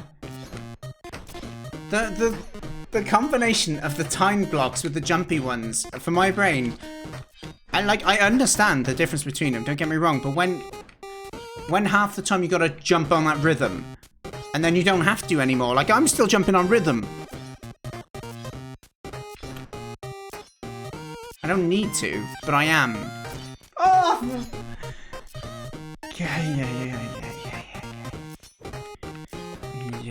We're doing it though. I don't give a monkeys. We're doing this. James, did you actually do like Steam saves, or is it, or using player state stuff, or whatever it's called? You know, the like local computer save thing. Okay. Here we go. Here we go. Here we go. Why? No, I did. My. Okay, I'm gonna really focus.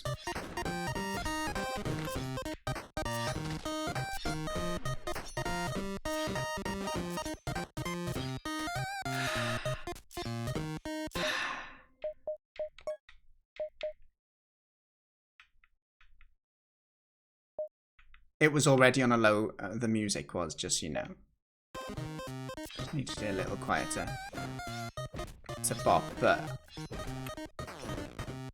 I need to get my focus on, don't I? Look how many times I've died in that corner. No. Hang on, we need it.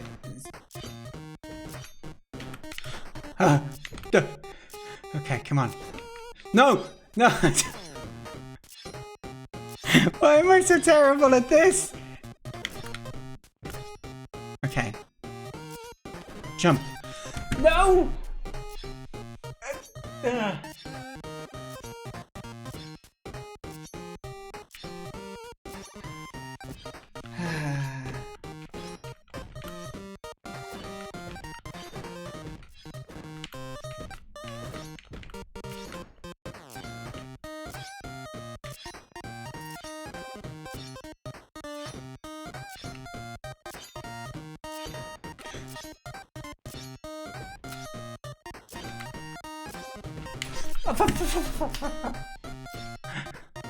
That was me thinking to myself, just play it cool. You don't need to go with the rhythm here. Just.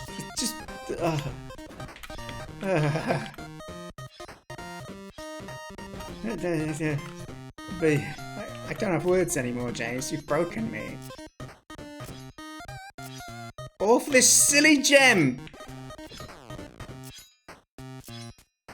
Don't call the gem silly. No. Okay, come on. This is it. Jump high. Jump the whole time. Time it.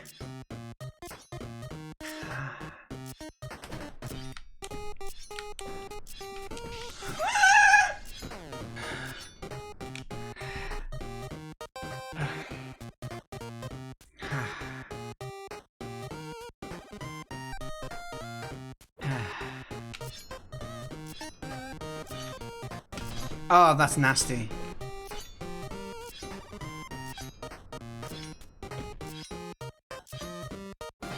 Oh, for flip's sake, I'm not ready for this level of thinking.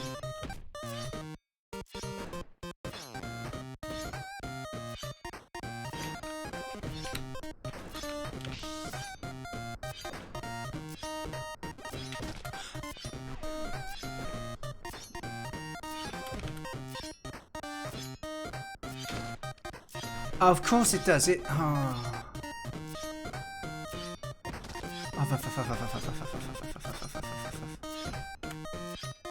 Right. Okay. So we need to land on it, then jump. Or jump off the edge. Potentially, jump off the edge is probably a better idea. Yeah, like that. Oh, that's a tough one. I don't even know how I'm going to do it yet.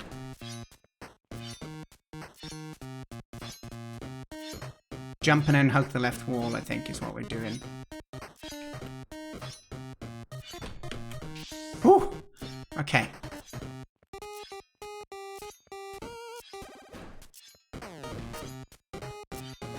Not the time blocks again. You know Dan struggles with...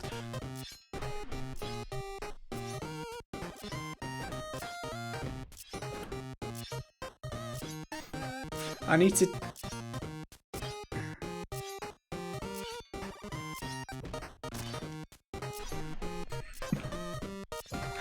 I feel that it's not quite working. It's not quite working out, this next bit, but I think it will actually. I'm going to jump twice and the green will come back, right? So let's just do it. Time it, jump, jump, jump, jump. It's no longer on a rhythm. We can take our time here.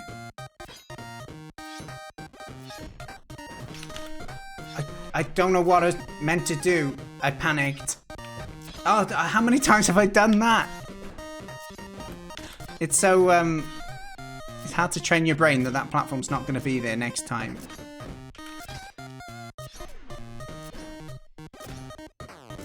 May look easy, chat, but until you've done it yourself. And you can do it yourself for £7.50. Get Kaboom today.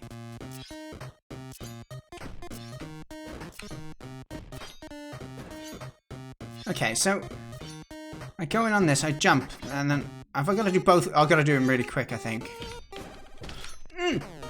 Maybe I can just jump straight up. I think I can jump straight up. The timed ones have been the bane of my existence. No, no, for flip's sake, Dan. It's not that. It's the same time every time. How do I keep messing it up?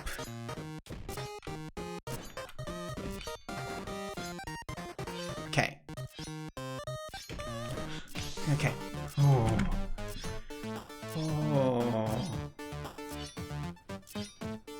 Yeah, indeed, indeed. I'm more timed. Why'd you do this to me?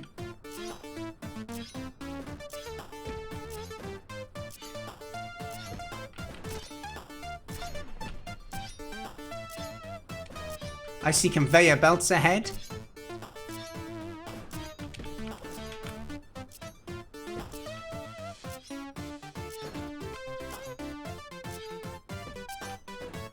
I keep jumping too early. I'm so bad at this.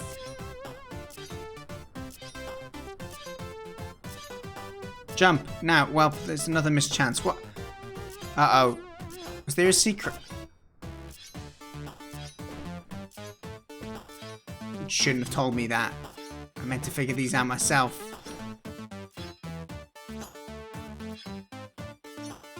Okay, we need that, and then we need to jump onto it.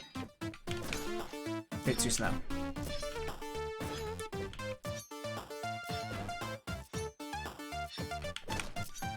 Oh, I pressed. Okay, when I jumped again, the block crushed me as well. That's something to remember.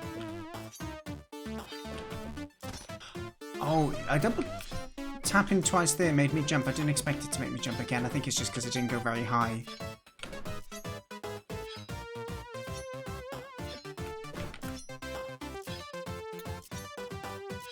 How do I even...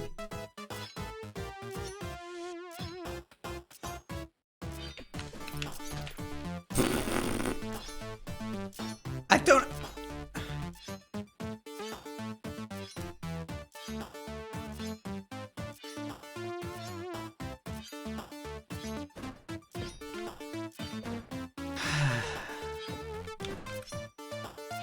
How do I do this? I can't stay on it for that long, right? I can get back over here, but I don't think I got the time. Oh yeah, we are right back at the start of the game, you're right.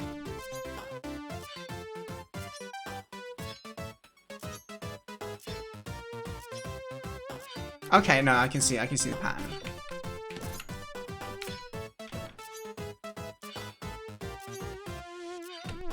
Okay. Oh, for...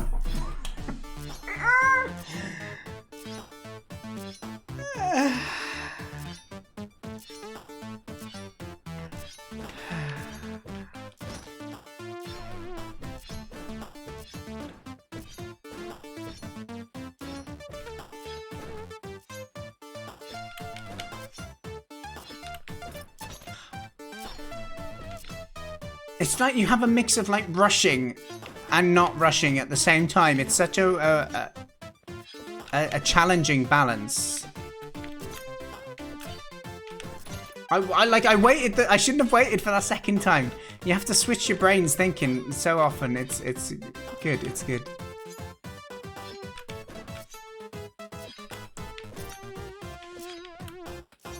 Okay, just get out of there.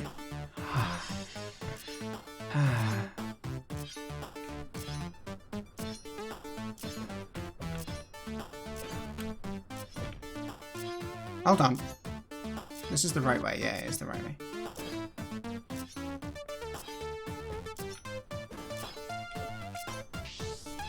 Conveyor belts.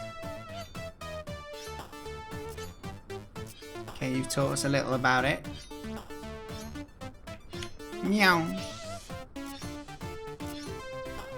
I feel like I'm on Gladiators, James.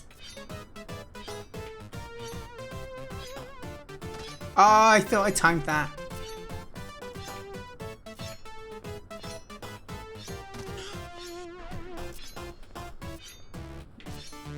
And now you have to train your brain to think about the different speeds you'll travel.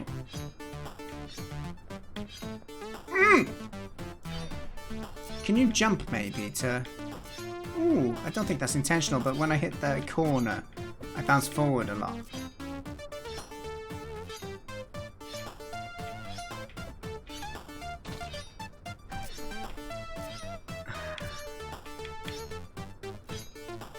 I should probably try jumping on it, I think.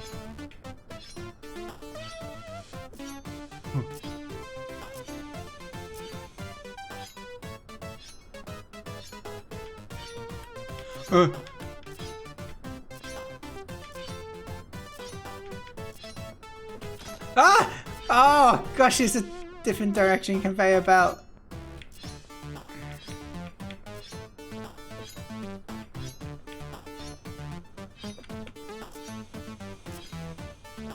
We got this, we got this.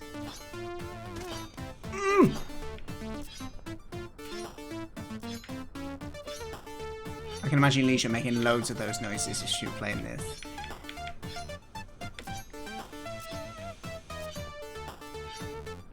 What game was she playing before where every time she died? It might be an in-game jam. No. No! I guess I could use the teleport. Oh, hang on. Where was I? Excuse me. Jet Wolf. Yeah, classic. Okay, so hang on. Right, this. I'm here. So if I use this,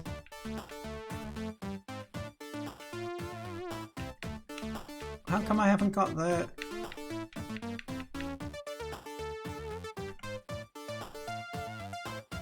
I'm trying to figure out where I am. Hang on. I'm in that blue zone. Is it really that one? It must be this one. I thought I'd hit a different checkpoint. Yeah, oh, did I not hit it? When I went down last time.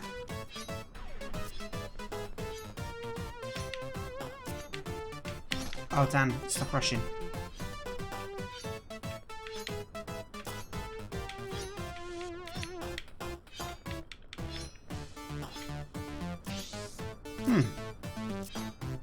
Oh, not all checkpoints are fast travels. Okay. Yeah, that's fair.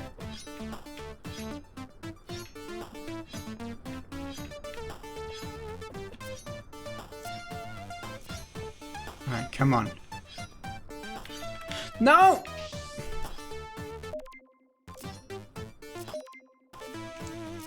I've got the challenge of do I try and fit... I don't feel like... I'm not even halfway there.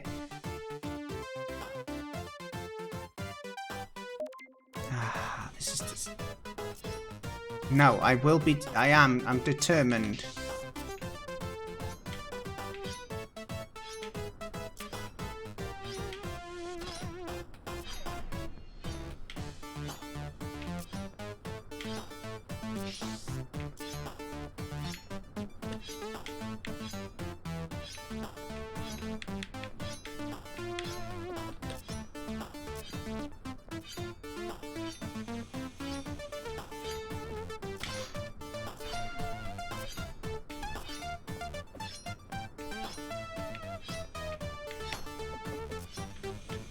Okay, we can do this.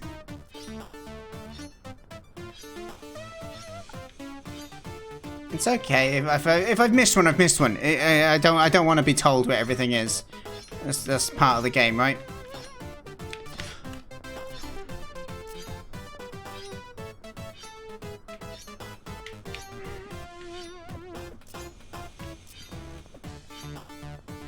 I don't mind not getting them all.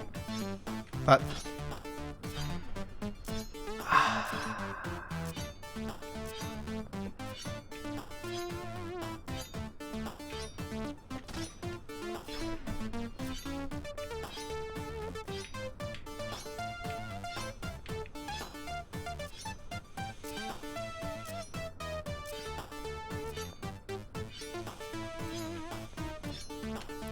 Oh, it happened again! I get caught on that edge and I don't want to fall down, otherwise I lose the checkpoint.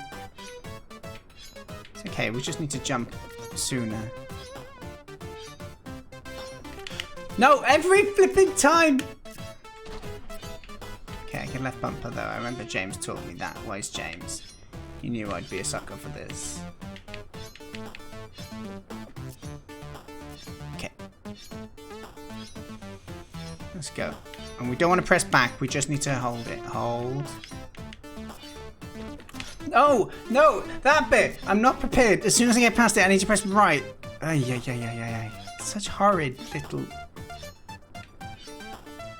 I saw a review, a guy who said, oh, I completed it in an hour. And I bet he did, but either I'm terrible, which is quite plausible, or he didn't go for any of these gems. The gems are clearly the challenge mode, right? Even though there's probably a separate mode called challenge as well.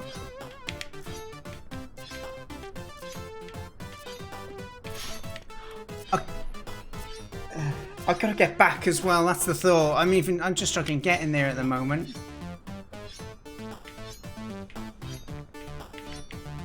Hey, Javasaurus.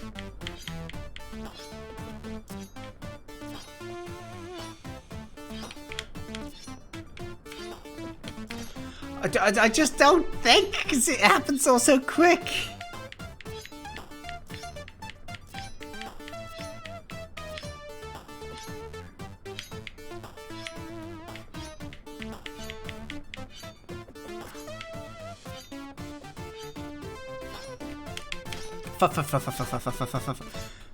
I'm not thinking ahead, and you really got to in this game, or you're going to die a lot more than you need to. Okay, so I don't press back, but I do let go forward after I jump. And then I need to just do one fast run. Okay, wait here. Right, now. Oh, gosh. So once we get past the second set of spikes, we need to press back. But I'll take it. I'll take it.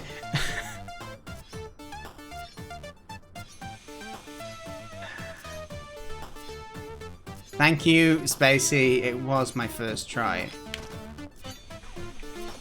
I got the gem. Ah, yeah. Okay. It's... I couldn't even remember where the spikes were down here. Okay, we can just chase this one down. Oh no, not the time blocks. They're my worst enemy. New zone. That music's lovely. Nice change. The music really does help. It just makes me want to carry on, and if it makes you feel like you're making progress as well.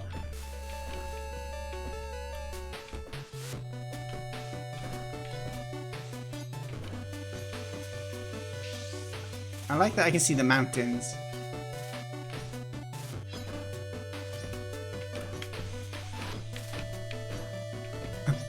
I changed my mind.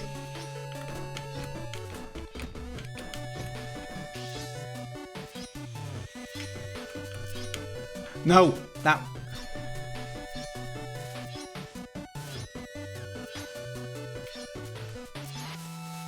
Can I really make that? Yes, I...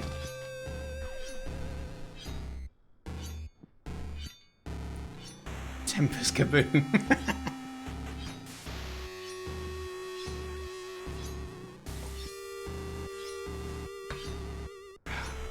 Feel free to use any of my fails, James, in a... If you ever do a gameplay trailer of people failing.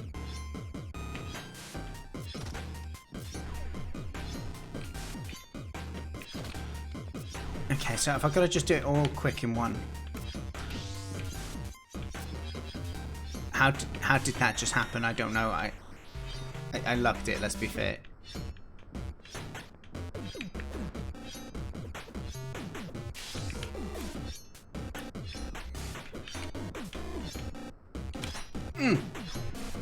Get third.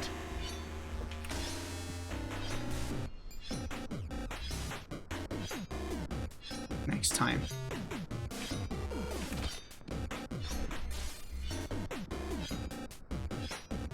Do I wait until it shoots? I might do. Oh, I was hoping it would just shoot in just before. It's a tricky one, this, actually. I did it first time, but now I'm thinking about it. It's so you can stop midway and you can jump over them, I'd imagine, had it. Oh! The bullet misses me. If I go there, that's a bullet. It's a bloody relief, isn't it?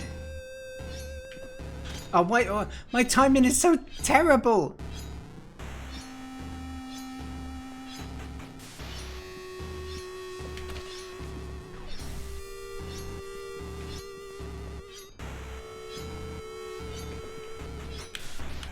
Okay, wait. And then we need to jump. Jump. Oh, you little sly dog. Yoink! Yeah.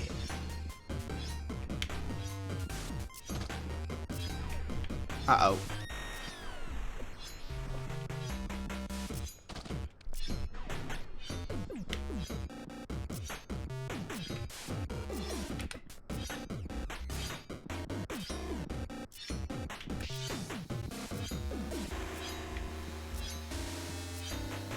Okay, slower bullets.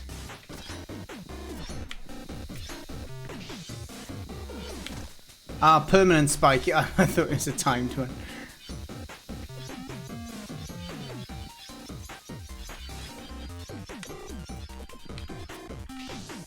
I just did it.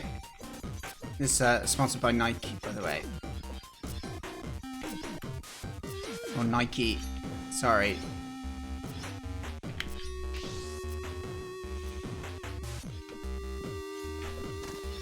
I felt I was gonna do that first time. I thought I was capable.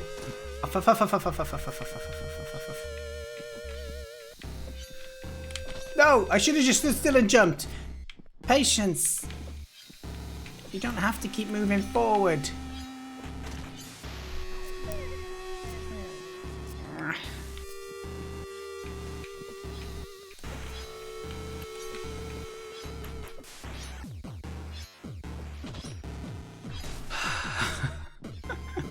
Alright, I feel we're gonna run it. I'm gonna have more luck.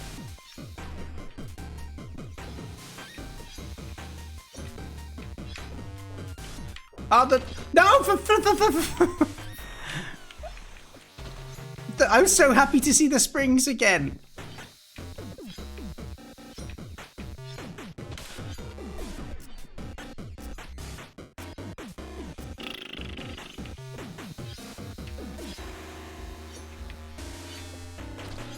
I tried to stop.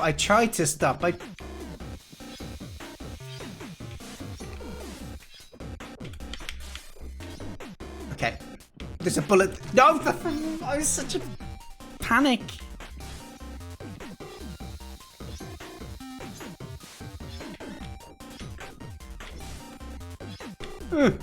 Okay, we made it.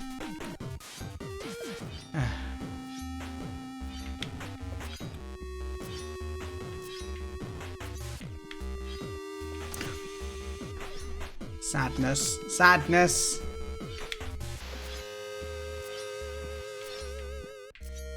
Okay, wait for the saw.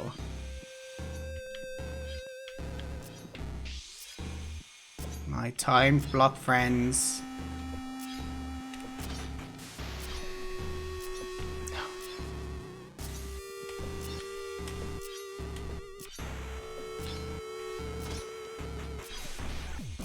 I was still going to the rhythm. But I needed to change it, didn't I, to handle the spikes.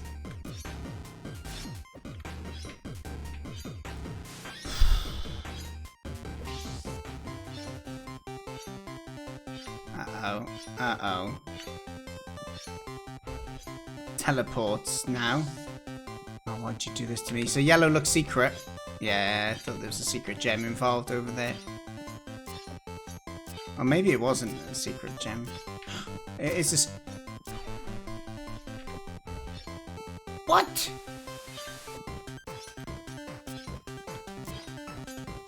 It must have been the platform that closed on me. That, like...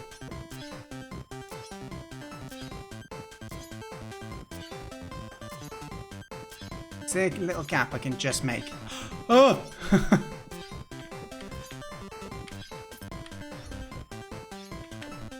No! Go back in! Okay. Pink takes me down to here. Red takes me down to here. Green takes me down to... back round again.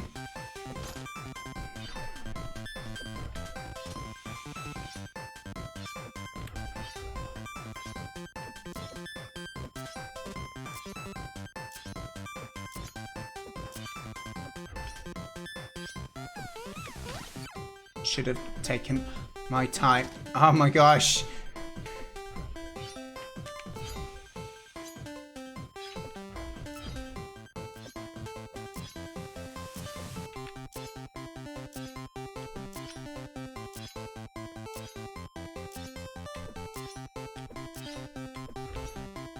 Okay.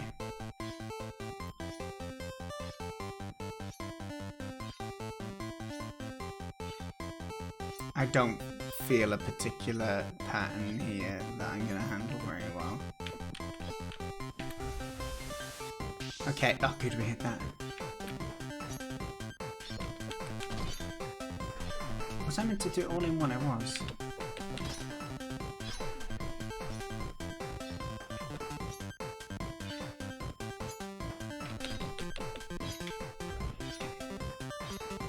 Got past it, we got past it. Okay.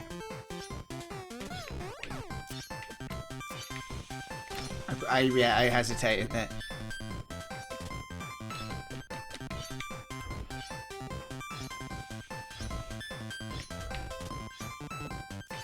Okay, so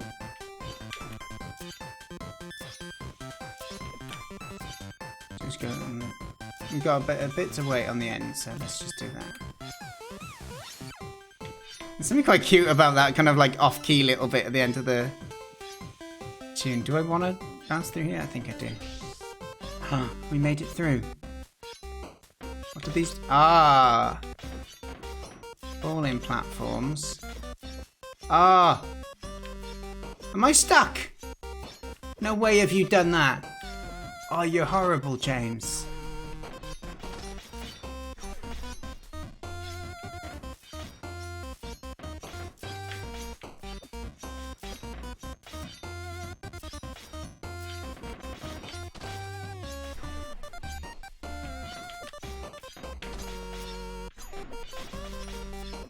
No, no. Duh.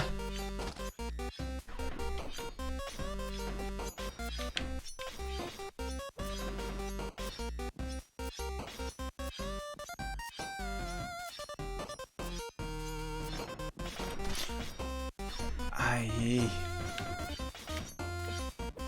This is a tricky one. Yeah, you don't have that long to stagger on though. And also, if you're just touching the next one, it'll still make it go.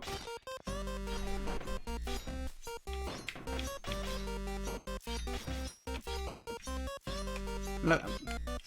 No, I'm not going to fill that corner with more blood. Enough blood has spilled. Go, go, go. No! Ah. Alright, let's just keep decorating it. Okay. So do I just... Can you run across it all? No, you can't, can it? I think I got it. So if we run just before this one comes down. Okay. No.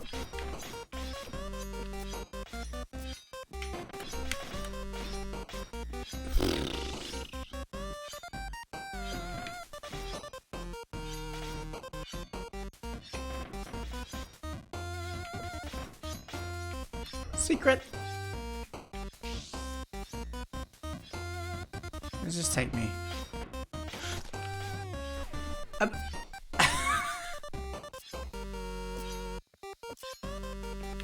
Hold on, what is the secret?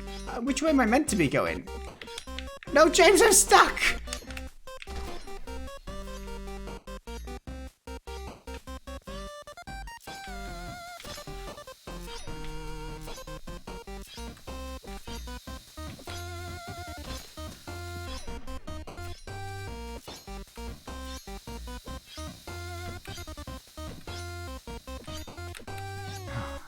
You're an absolute swine.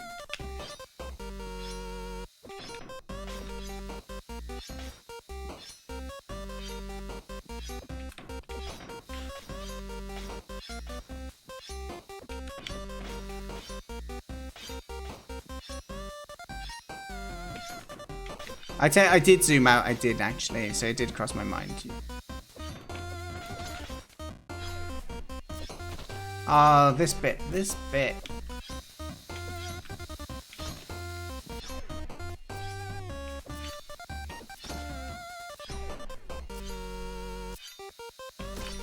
You can't just walk, you've got to jump.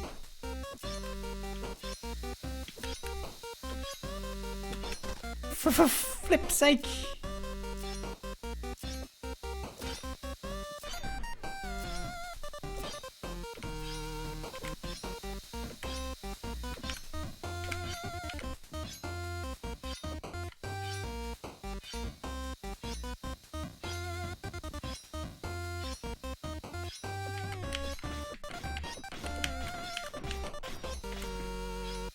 At least I didn't die.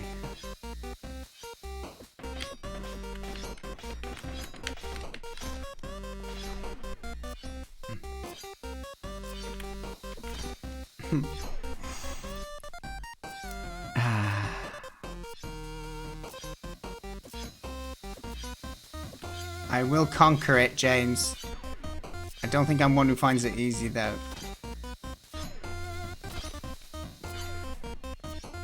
Oh, you have to make it back. I didn't even think about that.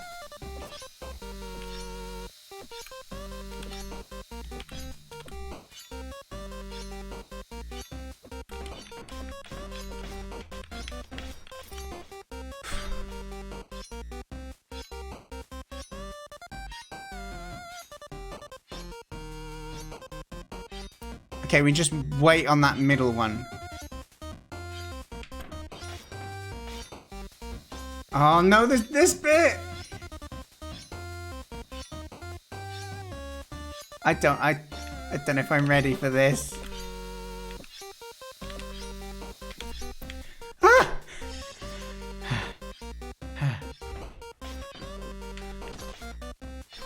We made it.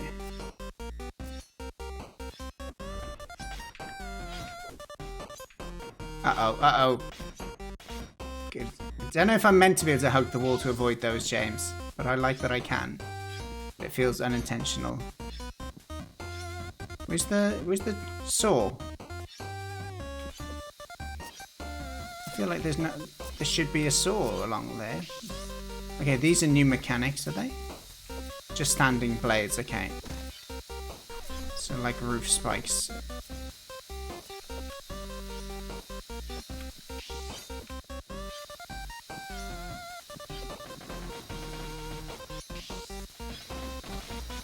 Oh, of course, it's a rotating blade. I can't... Okay, just do smaller jumps then. Ah!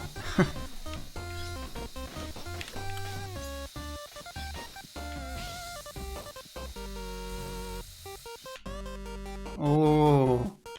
We're getting closer to that food. That donut. I think I've deserved this donut. If you make it so I don't actually get the donut at the end, James, I'm going to lose my ship. I'm jumping far too early on this one.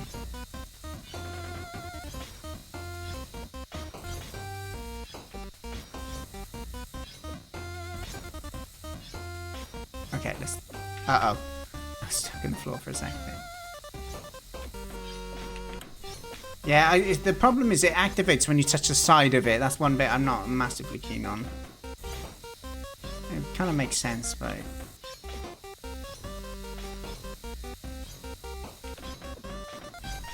Yeah, because I'm finding it hard to pace it. I think I gotta wait till the end, till it's about to come back out anyway, rather than as soon as it goes. Not that far though.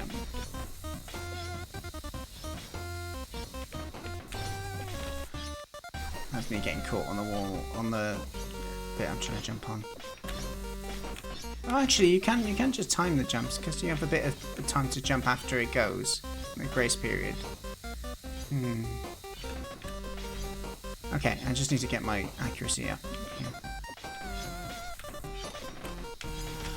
Oh, I was close. I was close.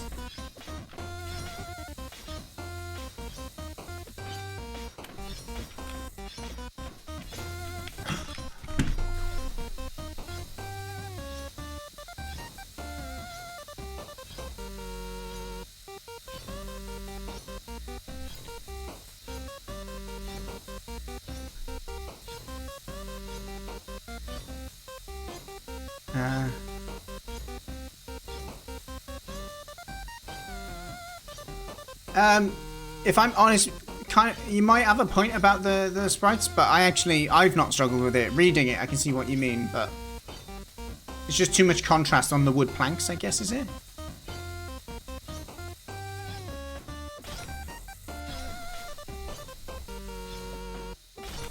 Okay, damn it, come on.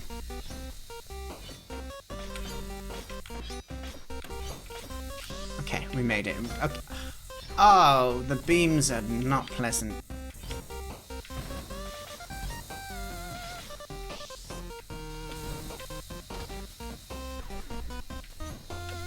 Oh, the bullets from above as well.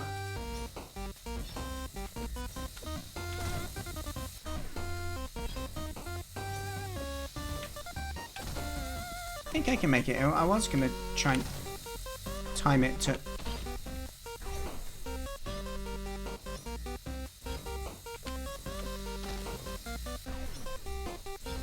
jump in the middle, but I'm... Ah. Oh. So you got to do like a small jump, but not too small here, so it's...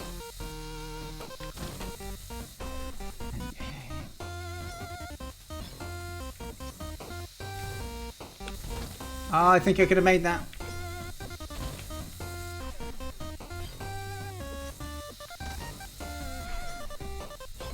Oh, Dan, please. Focus. It didn't focus on when the bullets were coming to die.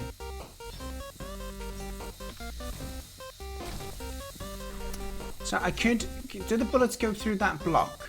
No, okay, I can jump there. Okay, I can see it, I can see it. But I went too early, sorry.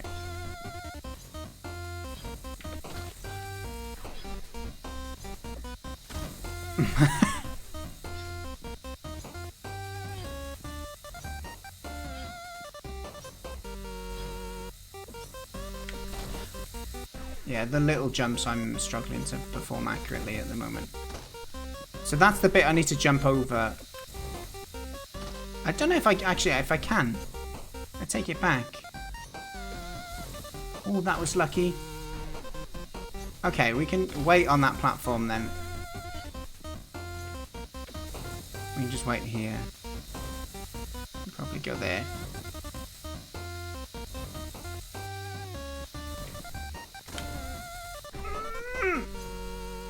Maybe I should have jumped off a bit earlier.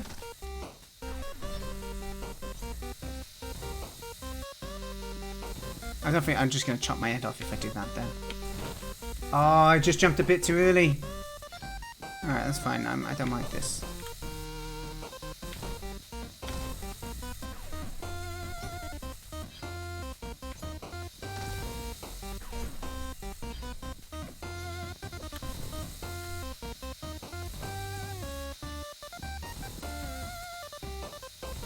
Wait for the bullets. I don't care, hit the checkpoint, get out! Oi. Oh, okay, okay, I see what you're doing down here.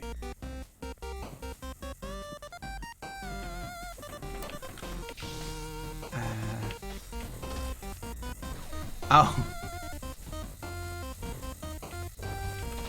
Okay.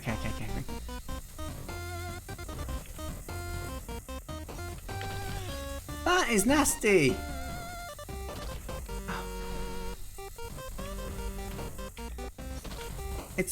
It's like you can't speed through it immediately, but then you have to gain speed afterwards. Sorry, that was careless. Wait for it to go and then go.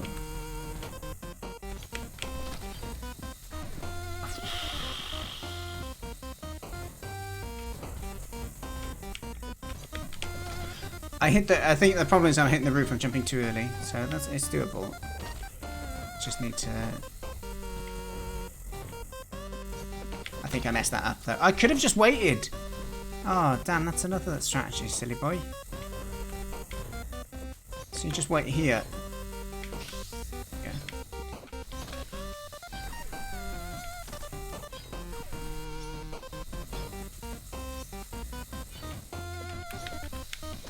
Oh, those instant beams though. It's that total moment of, is it gonna zap me? Because there's no forewarning, right? Other than the timing.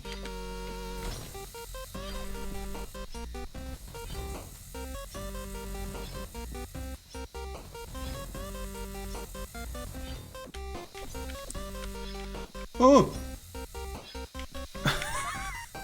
I'll take that. I'll take that. That bit's difficult.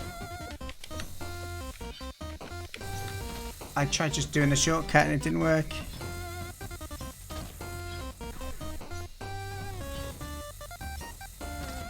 Oh, damn, mine timing is not so good.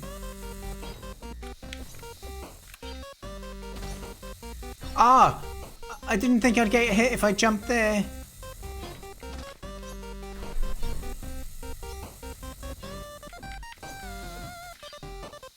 Okay. Oi, oi, oi, oi, oi. Oh, that was nasty.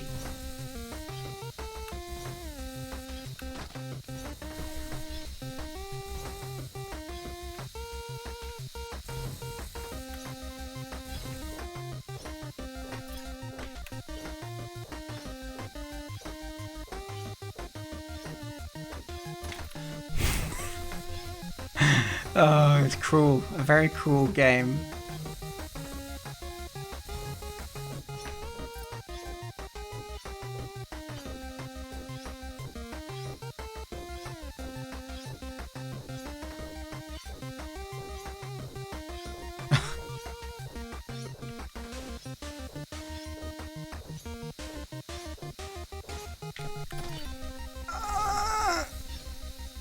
Part of me felt like the time I got on there was disadvantageous to me.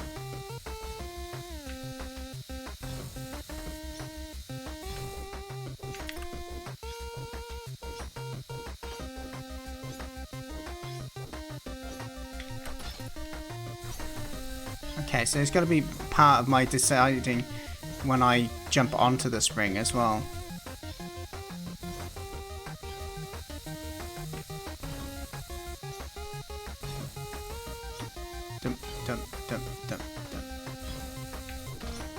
I tried leaving it late because I've done it on time the other times and it felt like it wasn't good timing for me.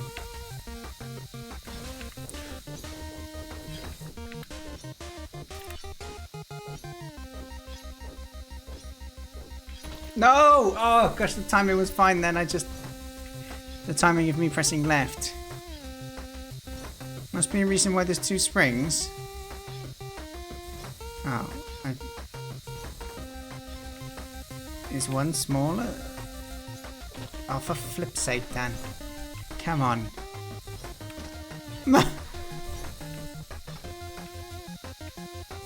Last time I went on the two springs, they both just seemed to go the same height.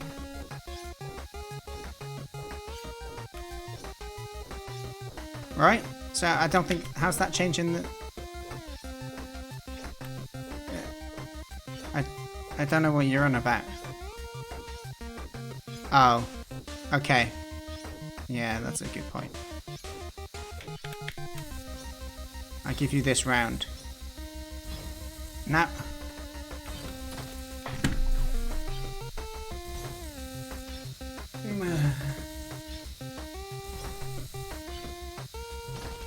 I knew I had to drop a bit or I would have gone straight into him, but I just did it too early.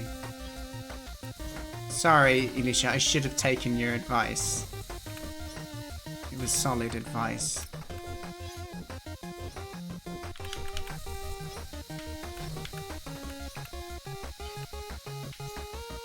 I do like the moving platform ones.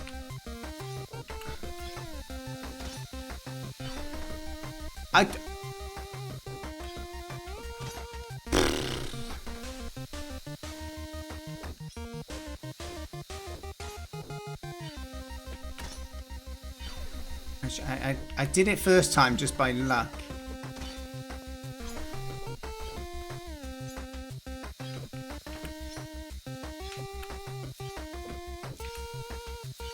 Okay, I can just wait here. So I need to jump over. Okay.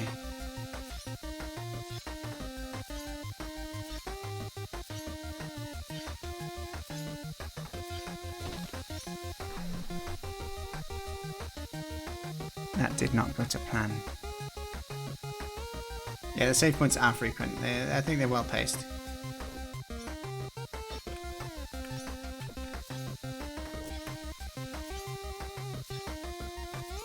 I don't...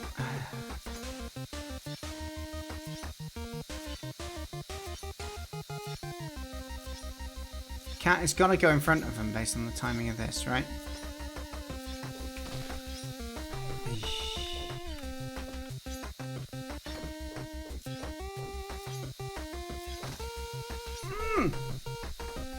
I don't know if I have to use the platform to push me over. I don't think I do.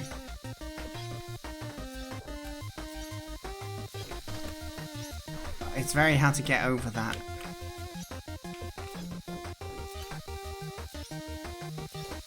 Okay, it just worked fine when I pressed right that time. Oh, yo. Okay.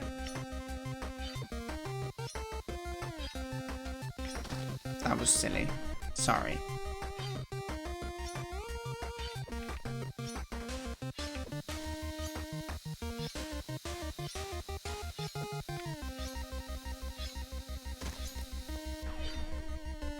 Okay, I think I know how I need to play that bit. I thought I was going to move with it, so I panicked, but I don't. Okay, we know that for next time.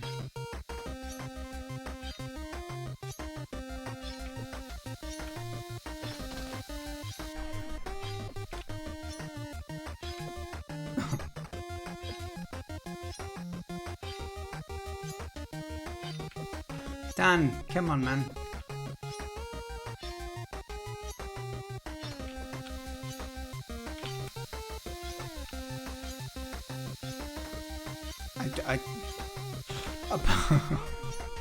This bit is horrible.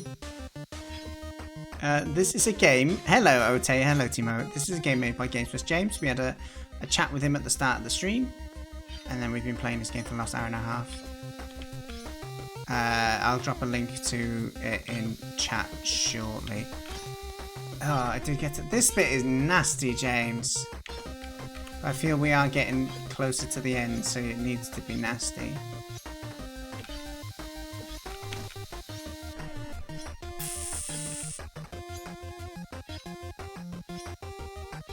How you doing, Ote? Lovely to see you, mate.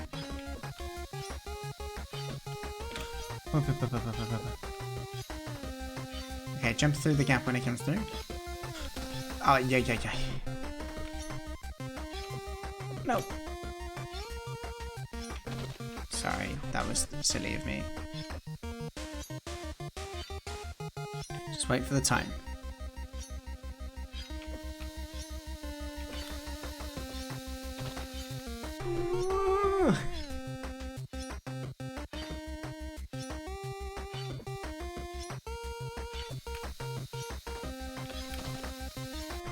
But GamesPlusJames is in chat or lurking away. If you do have any questions, feel free to ask.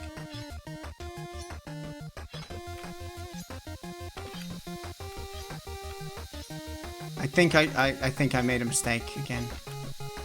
Okay. I'm trying to work out that next step. I think I go over there. Oh, I tried! I tried so... I was sensible. For once I was sensible. No, not them, no. Look how much death on this corner.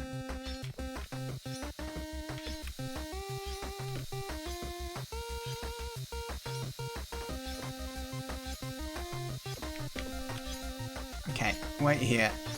We need to...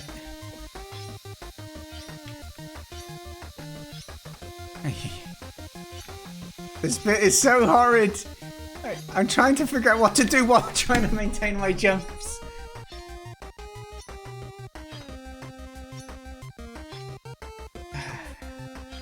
Yeah, it is. We're quite far in, so it's one huge map that we've been working through. And we're in this bit, so we're working our way down to the bottom right corner.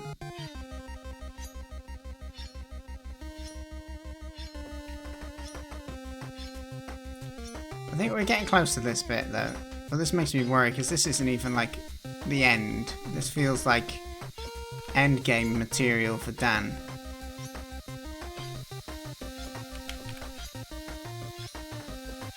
No! Ah!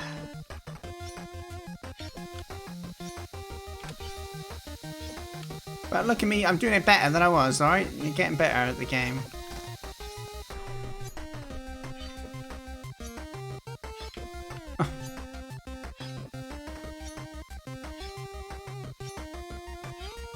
Yeah, Spacey's good at that sort of advice. Nisha's also very good at that sort of advice. Don't die, she says. Really good advice. Helpful advice.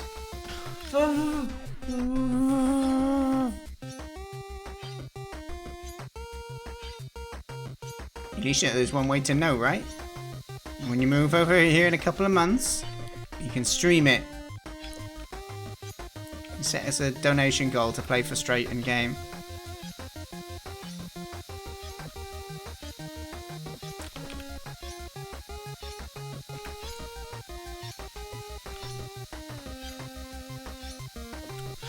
No. I don't know how to do this. Have I got to run when there's the middle gap? No, I stopped thinking. Ugh.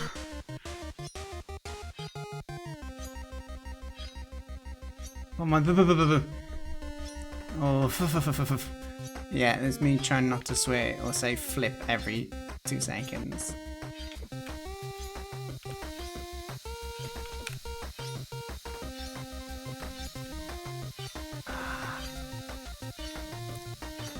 I think I could have kept going at that bit. Go, just stay there. No! No! You're so close! I don't know how I'm meant to do that last bit. Alright, so I go... How do I get up? I've got to go along on the 2 platform. Ay, ay, ay.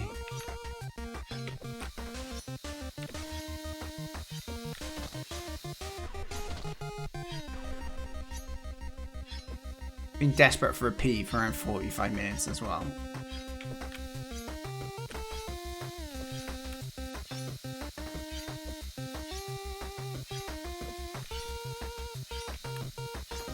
I should have gone earlier, but I didn't. No. Ah! I don't... What is this? It's a platform that's going to take me into my death. Ah. Okay, I gotta pee.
Gosh, it's a raid from Pomo the dog. I did see you streaming today, Pomo, and I thought it was nice to see that you're actually streaming, because I know you called yourself an LD only stream, but you're doing some dev streaming.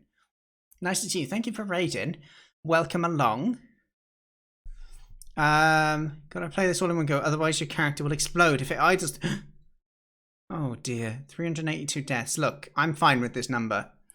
Moist Face Zero, hello, nice to see you. How you doing? Started streaming dev last week, did you? Working on a robot from hell. Crikey. Did the robot not go to church? And the map has to explode after the player walked through Elisha Griffin, so he can't go. Oh, you're stuck in it. You're stuck in this temple. Well, we're going to finish it anyway. Right, let's flip and go. We got to the new zone, Ice Zone. I think Pomo would like this. Pomo fancies himself like he's good at games.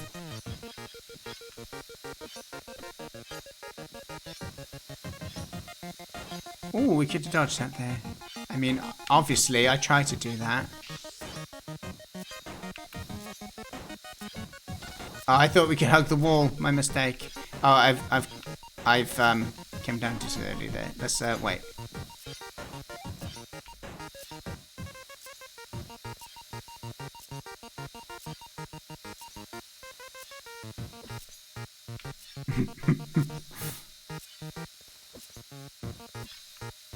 Oh, we're safe here. We're safe here.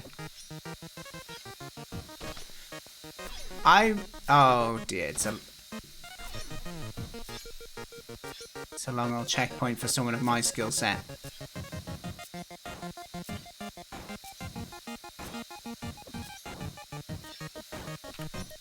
Okay, so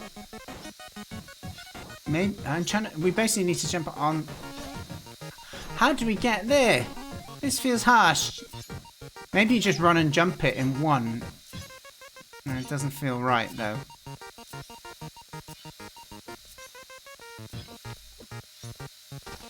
Oh, oh, crikey. Crikey, crikey. Down we go. We're getting closer. We're surely around 3, 4 zones left. We've got to get to our bloody donut. That's why we fell down this hole. We've got to make it worthwhile. Can you hide there? Yes, you can. Hehehe. Hehehe.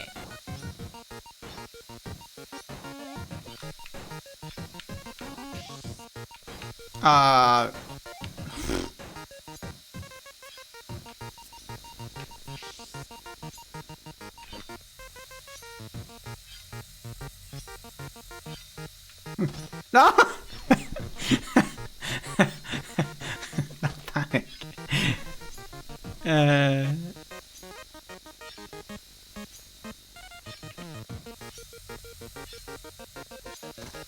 Oh, that was nasty.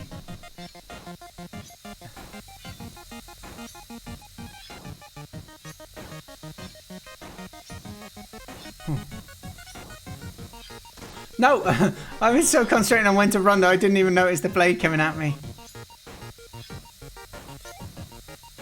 I should have gone then.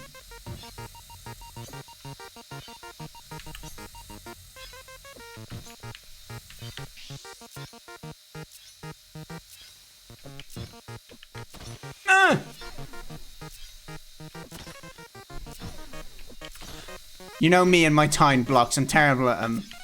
No!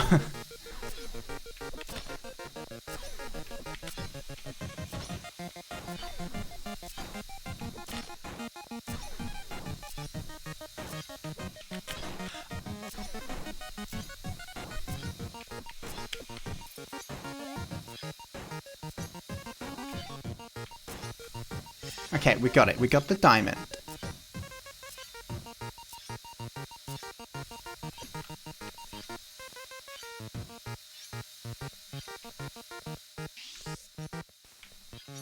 Ooh. Are they time sensitive? They are. Oh, this is a tricky one then. What do we do? What do we do? What do we do? Oh.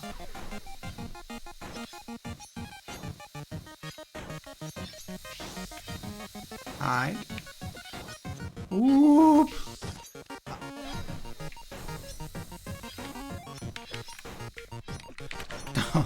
Oh, and there's a beam there, James. Oh, I don't like having to wait for that beam timer because I don't know how long it's going to take me to...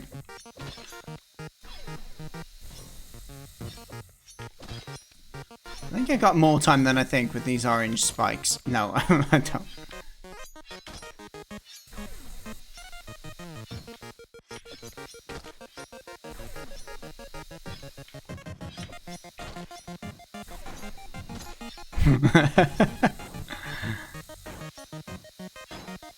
Oh yeah, that'd be great, Pomo. That'd be great.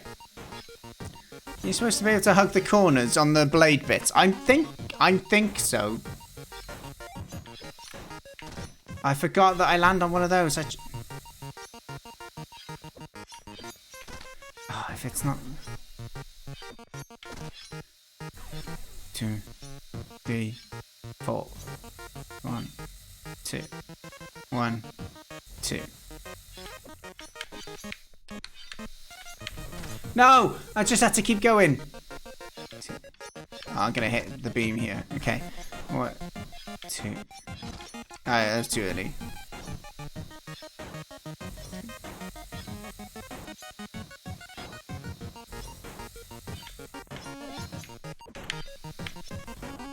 Go! No! Okay, we hit the checkpoint. It doesn't matter. Look at this bit. Oh, it's dark.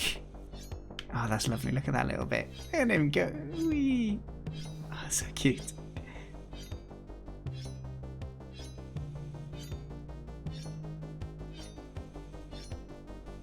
It is... I wouldn't... Is it because it's your logo colour, Alicia Griffin? You go to her channel and you'll see her panels of this. Oh, I panicked. Oh, I love how the blood is still coloured though. Oh, hang on. Is that a gem? Is this... Okay, it is. Okay, so it goes down and under by the looks of it. Oh no, hang on. So this is really testing your knowledge of it, right? Because it's now the old stuff, but darkened out, so you can't quite make out what it is.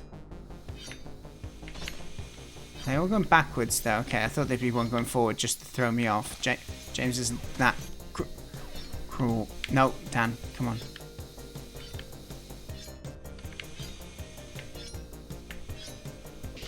Okay, we made it through. These are time-sensitive spikes. No! I didn't know which ones were time or... Sorry, which ones were sensitive to me going past them versus timed ones then. That was nasty. So here they're timed. Okay. Nope. Go back.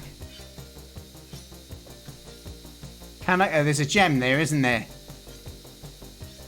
James, you know what I'm like with my jet. Huh.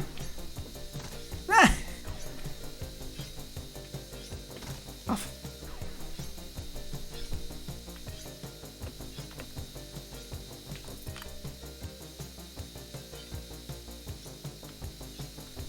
The music does feel like we're building up to it as well, by the way.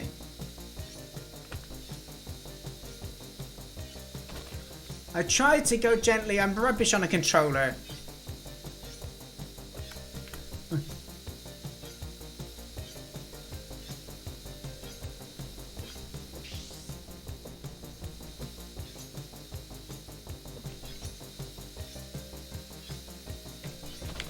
Oh, I should have just walked forward instead of doing that then. What else?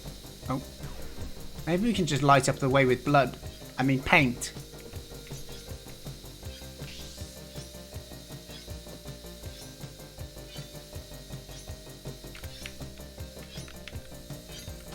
Oh, there's a bullet as well. How cruel.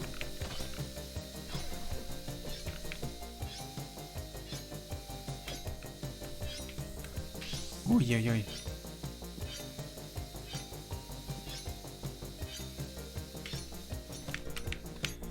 Oy. Okay.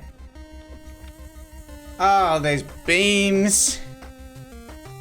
Because I'm using an old controller, what with like a slack analog stick. And also, I'm just not very good. I'm not very extras. Is that the right word? How does that? How do those spikes work? Are they like the orange ones? What's different about them? Oh.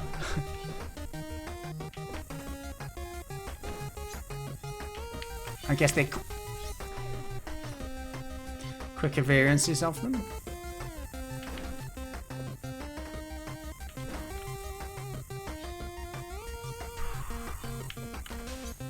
I do believe I'm gonna do this. If I can just... Ah.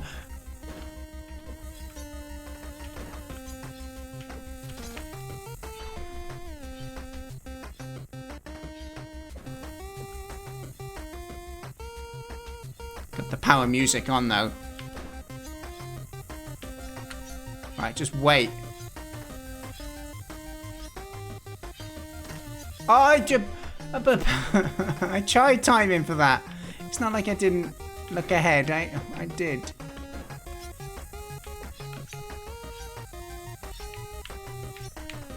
Hi.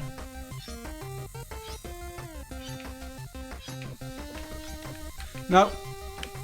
Oh yeah yeah. Oh da. It's good fun though.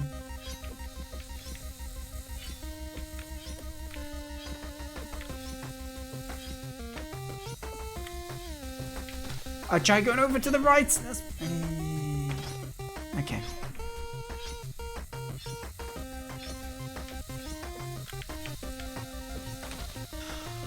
Oh, the hitboxes on those sword blades are nasty.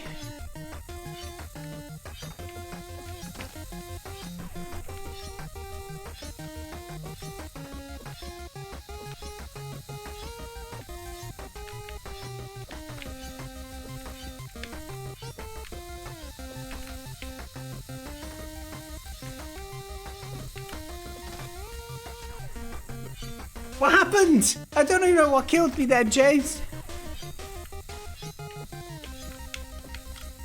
Oi, I didn't jump high enough.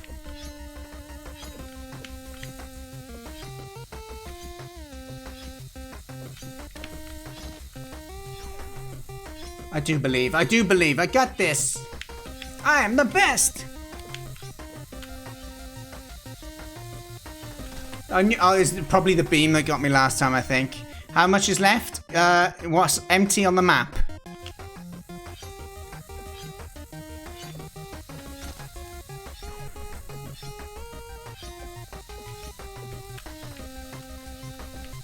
No, I should have just gone left. I don't need to go onto that block.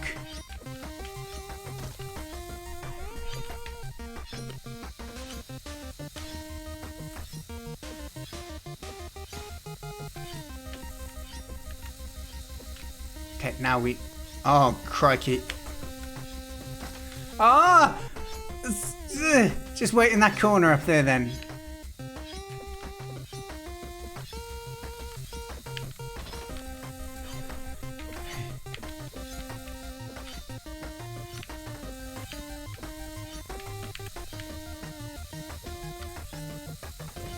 No, I tried jumping up. Oh, what? Hang on. Go in, and then you jump up, and then across.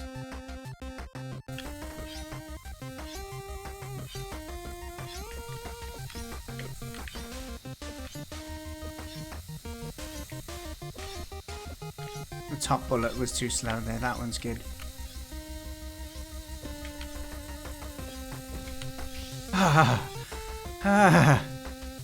Now where? Oh, these are springs along the top, aren't they?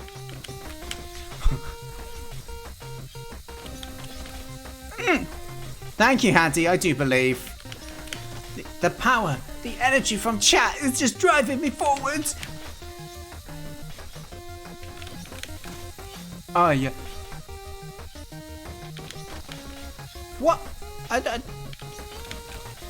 Oh, it's the beam. It's the beam. I'm not even paying attention to the beam at the moment. Okay.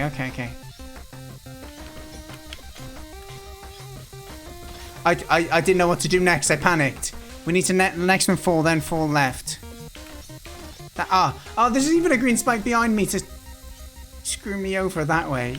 James, you cunning. I needed to go over to that one. That was slight bad timing, I think.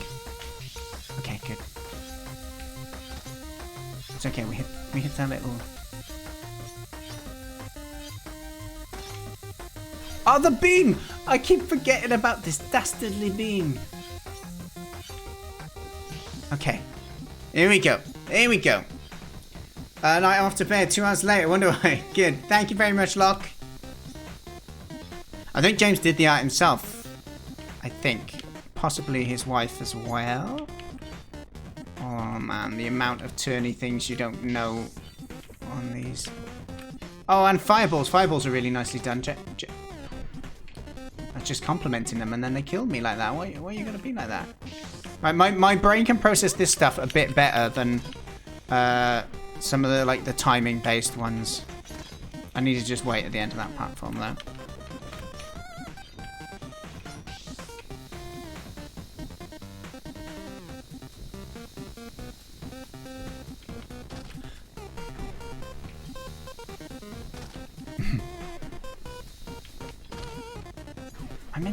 I must just be waiting for the.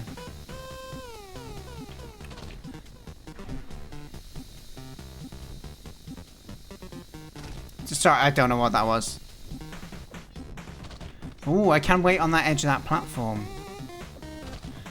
Yeah, come on, Dan. Maybe I can't? I could have just kept going there. Hey, Rustikin. Yeah, I've not played Super Meat Boy properly, but it gives the idea, doesn't it? The whole, don't die, moving blades and stuff like that. Platformer.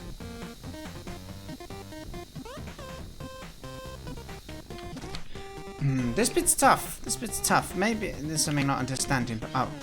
I just needed to move right. Okay, stay. If I get past, then we just wait.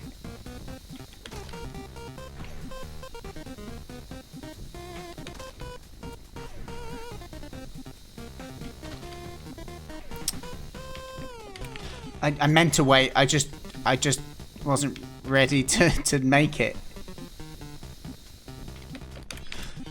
I'm finding it hard to stop. Not because the controls, just because I don't expect to make it. Okay.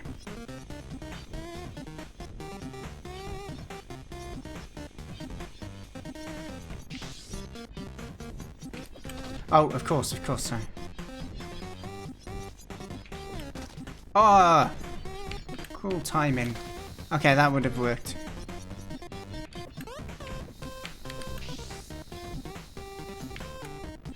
No. I did the same thing again. Okay, take your time. Ah! Oh! No, we don't have that long to make our mind up. I think we just need to go instantly down. It seems to be, yeah. Ah! More spikes. Ah! It's everything combined. Oh, there's green spikes there too. James, this is monstrous.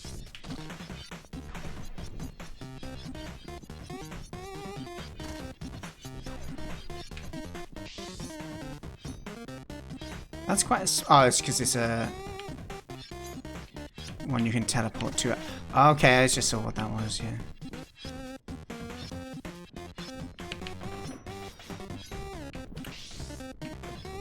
I forgot how these work. Oh, they're jumpy blocks.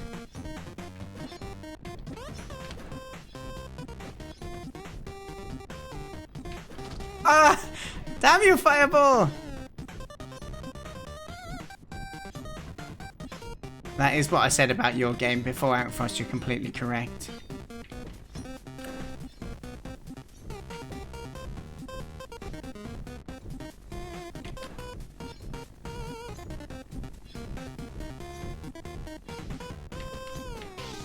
Okay. Uh-oh! We're in the final zone, ladies and gentlemen. Oh! Anti-gravity! Are you serious? Is that what you're doing to me, James? Okay, that's cool, that's cool. I like how you've done it with the background.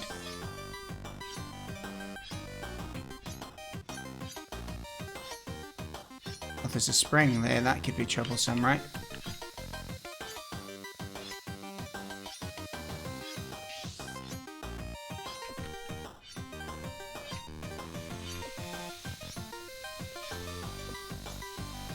No.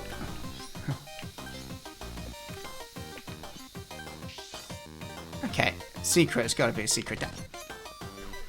I like how it stays uncovered once you've done it, though, right? Hold on.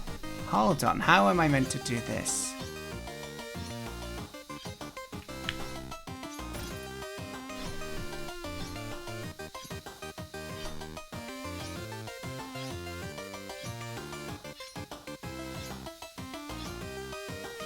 Symphony of the Night is a wonderful game, by the way. I love that Castlevania game.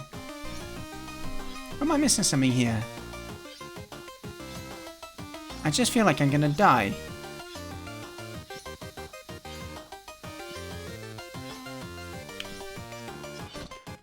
Even if I get to it, I'm gonna die.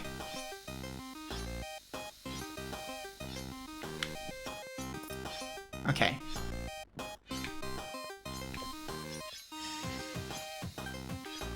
Oh, of course. No. How do we do this then? Up. Hold. Okay, we go there. Of course we do. Sorry, my mistake. Trippy.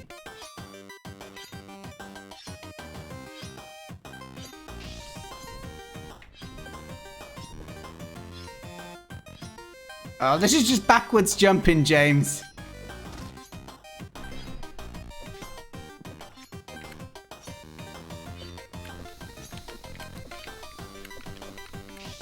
Yeah. Oh, yeah. I wonder if we can just sneak it through here, actually. Yeah. Oh! Didn't really look at that. Aye.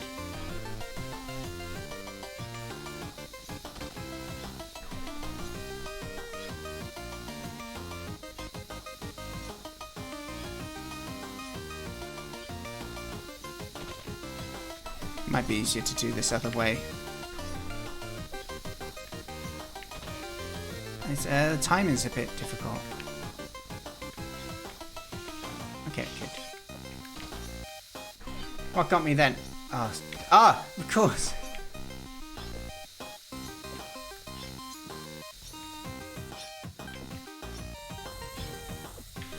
Oh! No. No, not yet. Wait for it to go, then jump. I was too close to that ledge. I spawned the green spikes. Okay.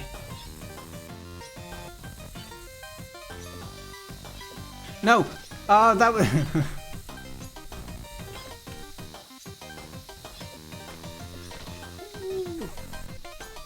Oh man, why are you doing this to me, James? You can't even, like, jump over it for long because of the spikes on the roof. Unless...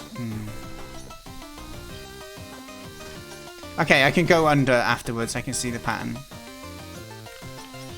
Oh, but the blade. The blade stopped me. Sorry. Silly deaths now.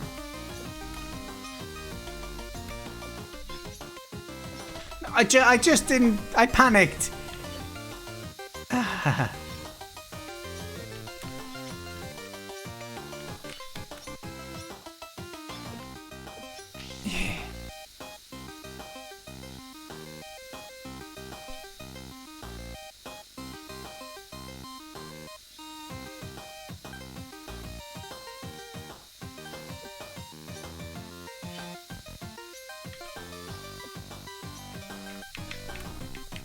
Oh, for flip's sake. Oh, I tried to be too smart with my timing.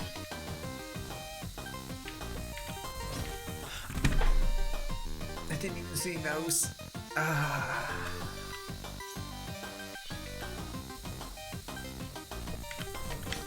You gotta go. Yeah, okay. We got this. I left it too late. You need to leave it a bit late so that you don't go insta-spike, but not too late, or you just get beamed. Like that. The donut! Oh, of course. Yes! Well done, Izzy. I got my donut.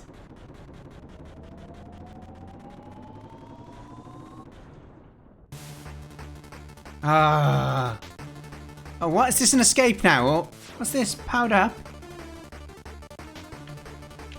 Oh, it is? Oh, we gotta get out of here. Oh, okay, it's not hurting anymore at least. Oh, what did it? How do I get out? Oh, I'm on fire. I'm like super. Is that what the donut gave me? That's amazing. I get to destroy everything. I wonder if there's bonus points for destroying everything. I can hold jump and I'm spinning like this out. Yeah! The ultimate donut. That's a fun little exit play, James.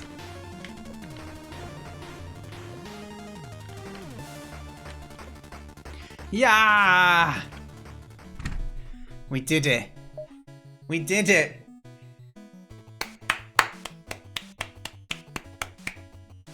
I very much enjoyed that. First try. Definitely first try. So many hidden spots you haven't got. I mean, there was only 4 spots I didn't get. I'm glad you enjoyed, James. I'm glad chat were enjoying as well. Thanks for getting involved, everyone. New game mode characters unlocked. Completed finished main mode. Completed the main game mode. Like 19 out of 23 is not too bad. I like how you called it respawns rather than deaths. Is that because you tracked it as respawns, or is it because you're trying to be positive?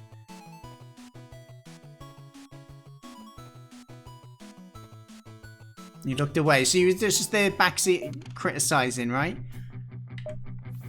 Yeah, so, ladies and gentlemen, I feel I need to say again. There's the link for it. If you liked it and you want to play it yourself, it's around $10. It's not too much at all. And it was made individually by James and his wife. It came out last Tuesday on the 1st. So, yeah, we're going to have a look at what characters we've got. But I do then need to wrap up because it's late and I'm feeling a bit drained. So, character. Oh, boy. Shadow, is he?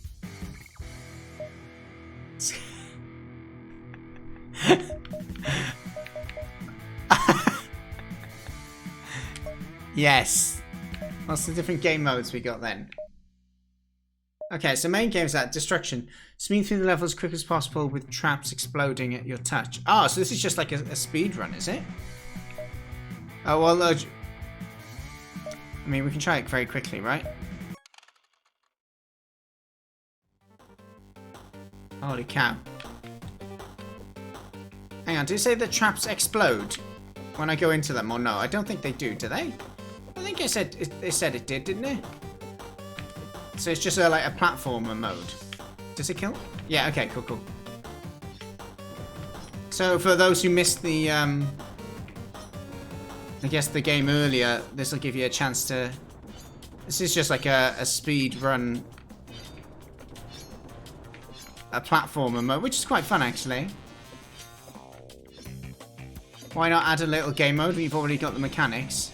I don't know if you get points for destroying things, but right now I've got no time to think about that.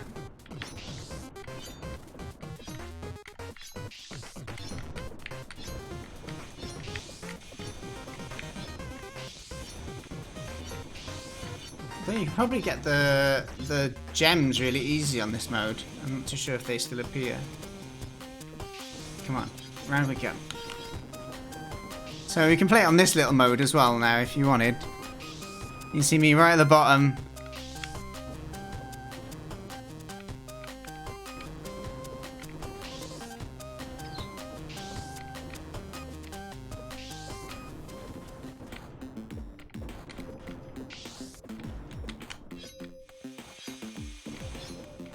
Oops.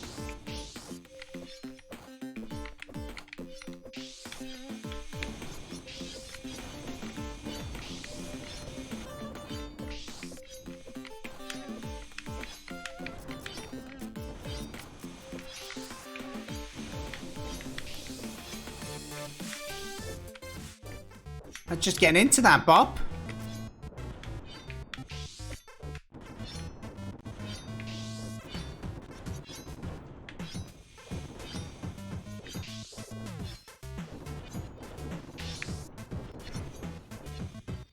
At least everyone gets to see the levels now, eh? Imagine you would get killed by each of these things. Imagine that. You'd die like 528 times or something, right? Oh no, we still got the bloody time blocks.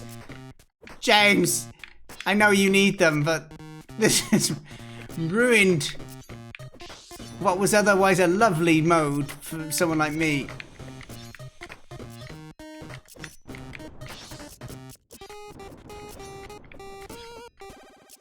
No. I wonder if you die if you get caught in those still. Which way is it out? This way.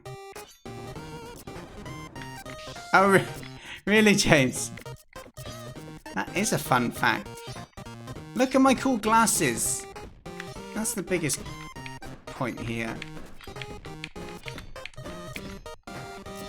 Uh-oh, do we remember this bit, chat? Those 10 minutes of my life that... Oh, I mean, it does get easier if you can just do that, I guess, right?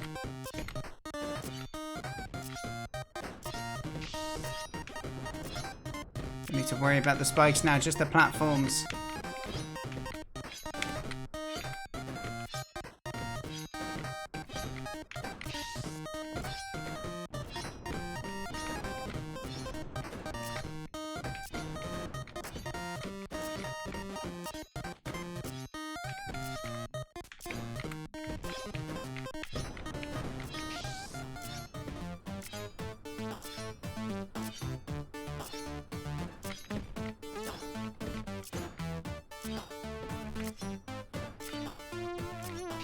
Go, go, go, go, go. Yeah, conveyor belt bits are more fun now. Brrr. Meow.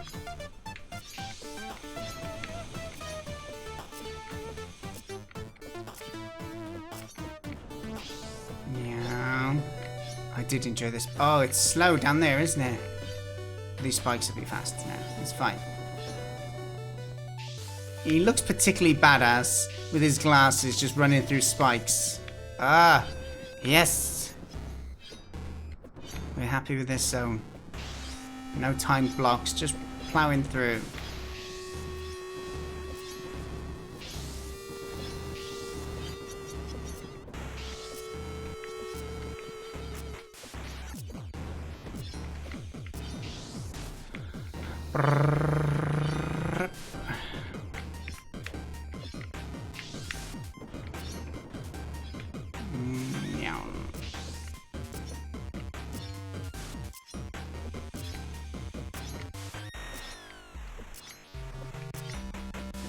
Yeah, Haddy, I'm not sure if they can kill me or not, but I've not died yet, so I'll take that. Where am I? Here. Uh-oh.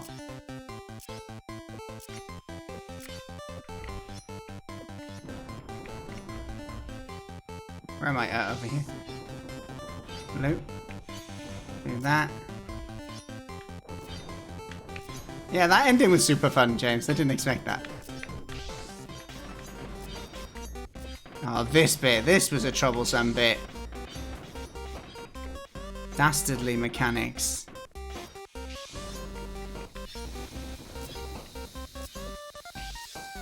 I like how his sunglasses come off his head as he falls. That's really nice animation, James. Oh, we can take that shortcut, of course.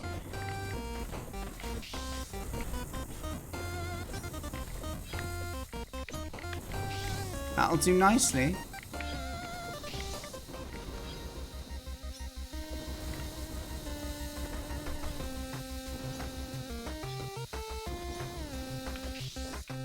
Oh, sorry, what was that? If you pause and go to mods, you can turn on double jumps for fun. Oh!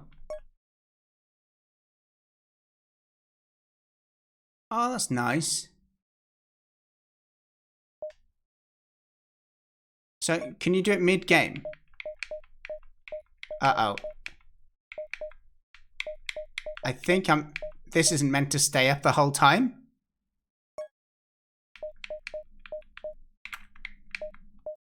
James, I found a bug.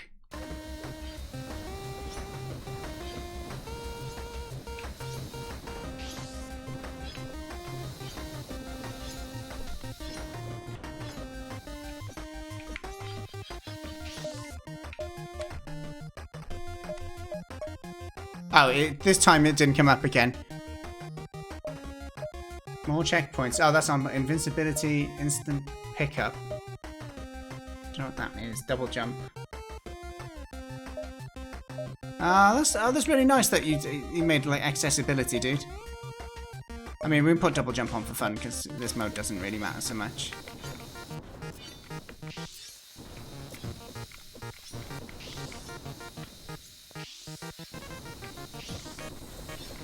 But we haven't had much of a chance to use it yet. Alright, have I got it on? There you go.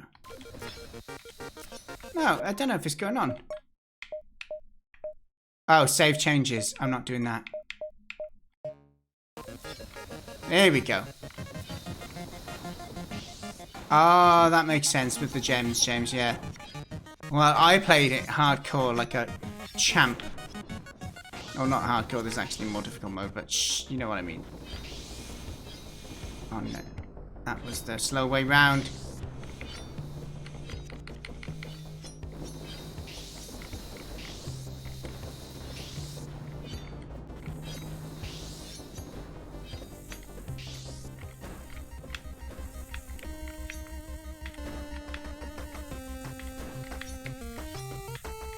Yeah, stuff these beams. Do I get to destroy the beam? I did.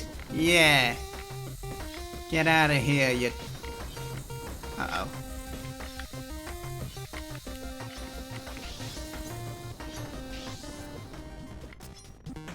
We're just bathing in lava. He said I was pretty cool. Yeah.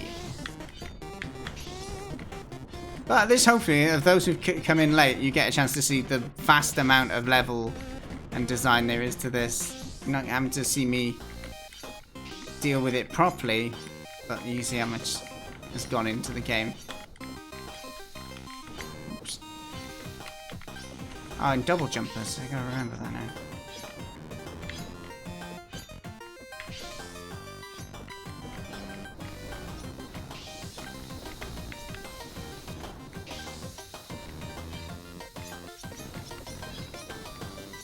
Hello, Bugsnail. Meow. There we go. Donut take 2. Look at me, I got new characters. There's a snake.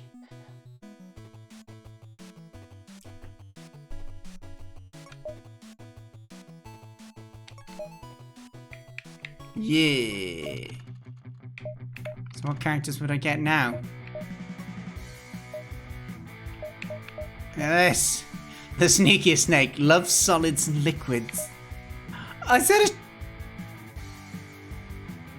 Is that a shark? You get unlocked for 8 minutes. Well, that's the nice thing with this Restokin is that there are options to make it more accessible. If you do find it difficult. This looks like a giraffe to me. I hope it's a giraffe. But, ladies and gentlemen, it's been an absolute blast. I'm going to have to call it there. We're going to go as our snake boy. we'll just have a look at some of the other game modes quickly. So there's a normal speedrun. Normal game with no cutscenes and instant respawns. No checkpoints, no second chances. What? It's like a hardcore mode.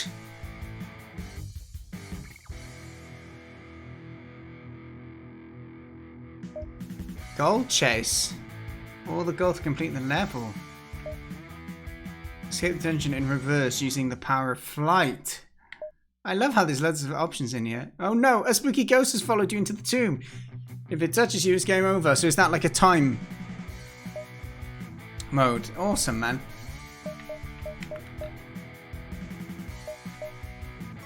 And snakes obviously enjoy pizza. If there's a snail character, you'd have some happy people in chat. But right, I've got to call it there. We've gone an hour and a half over what I intended to do. But James's game was something that you could complete in a relatively short duration compared to something like Windybeard's game, which is going to take a long time, Ask Spacey, to complete. So I thought I wanted to complete it while I had the chance to do anyway. Right, so everyone, you've been great. I've been Dan. Let's go and find someone to raid, shall we? Yeah, that is the game again in chat. Thank you, Alicia, for linking it. James, thanks for taking the time to hang out, but for, of course, for the interview at the start as well. So if anyone missed the start of the stream, me and James had a chat for around an hour about how he got into game dev, his tutorials, the process of making a game, and the process of publishing a game. So yeah, do feel free to follow the game on, or wishlist it at least on Steam if you want to support the dev. And if you wanted to play it yourself, do enjoy it and buy it. But only if it's what you want to do, of course. So let's go and have a look to see who we can go and raid. Go to Twitch. It's probably going to autoplay some music stuff that we don't want. Okay. Who? Oh, James, have you set it as a... I don't know if you have, but let me just have a little look. Could have I put Scoot Kaboom? Ah! I should have done it. I'm sorry. You've done that. Good on you, by the way. Should have bloody done that earlier.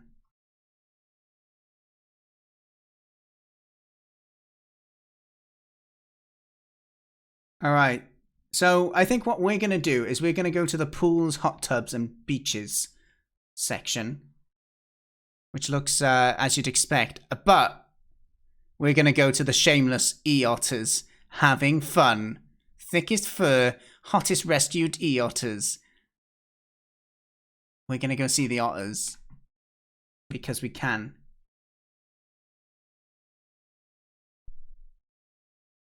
Okay, so we are going to go and raid. They are Marine Mammal Rescue.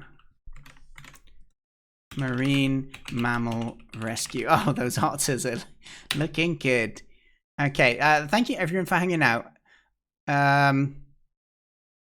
Just make sure I haven't missed anything. Thank you, Artifacts. Thanks, James. It was a pleasure to have you here. Thanks everyone for being in chat as well. It's been really nice company today. I've enjoyed the stream. Got a bit of a headache now, but otherwise, I am doing A-okay. Right, you look after yourself. I'm Dan. You're great. Whatever. Farewell. Let's go. Oh, we should make a raid command thing, shouldn't we? Sorry, I'll give you a sec to copy that. If you want. No, we can just go and say hi. All right, we're going to go over in 5, 4,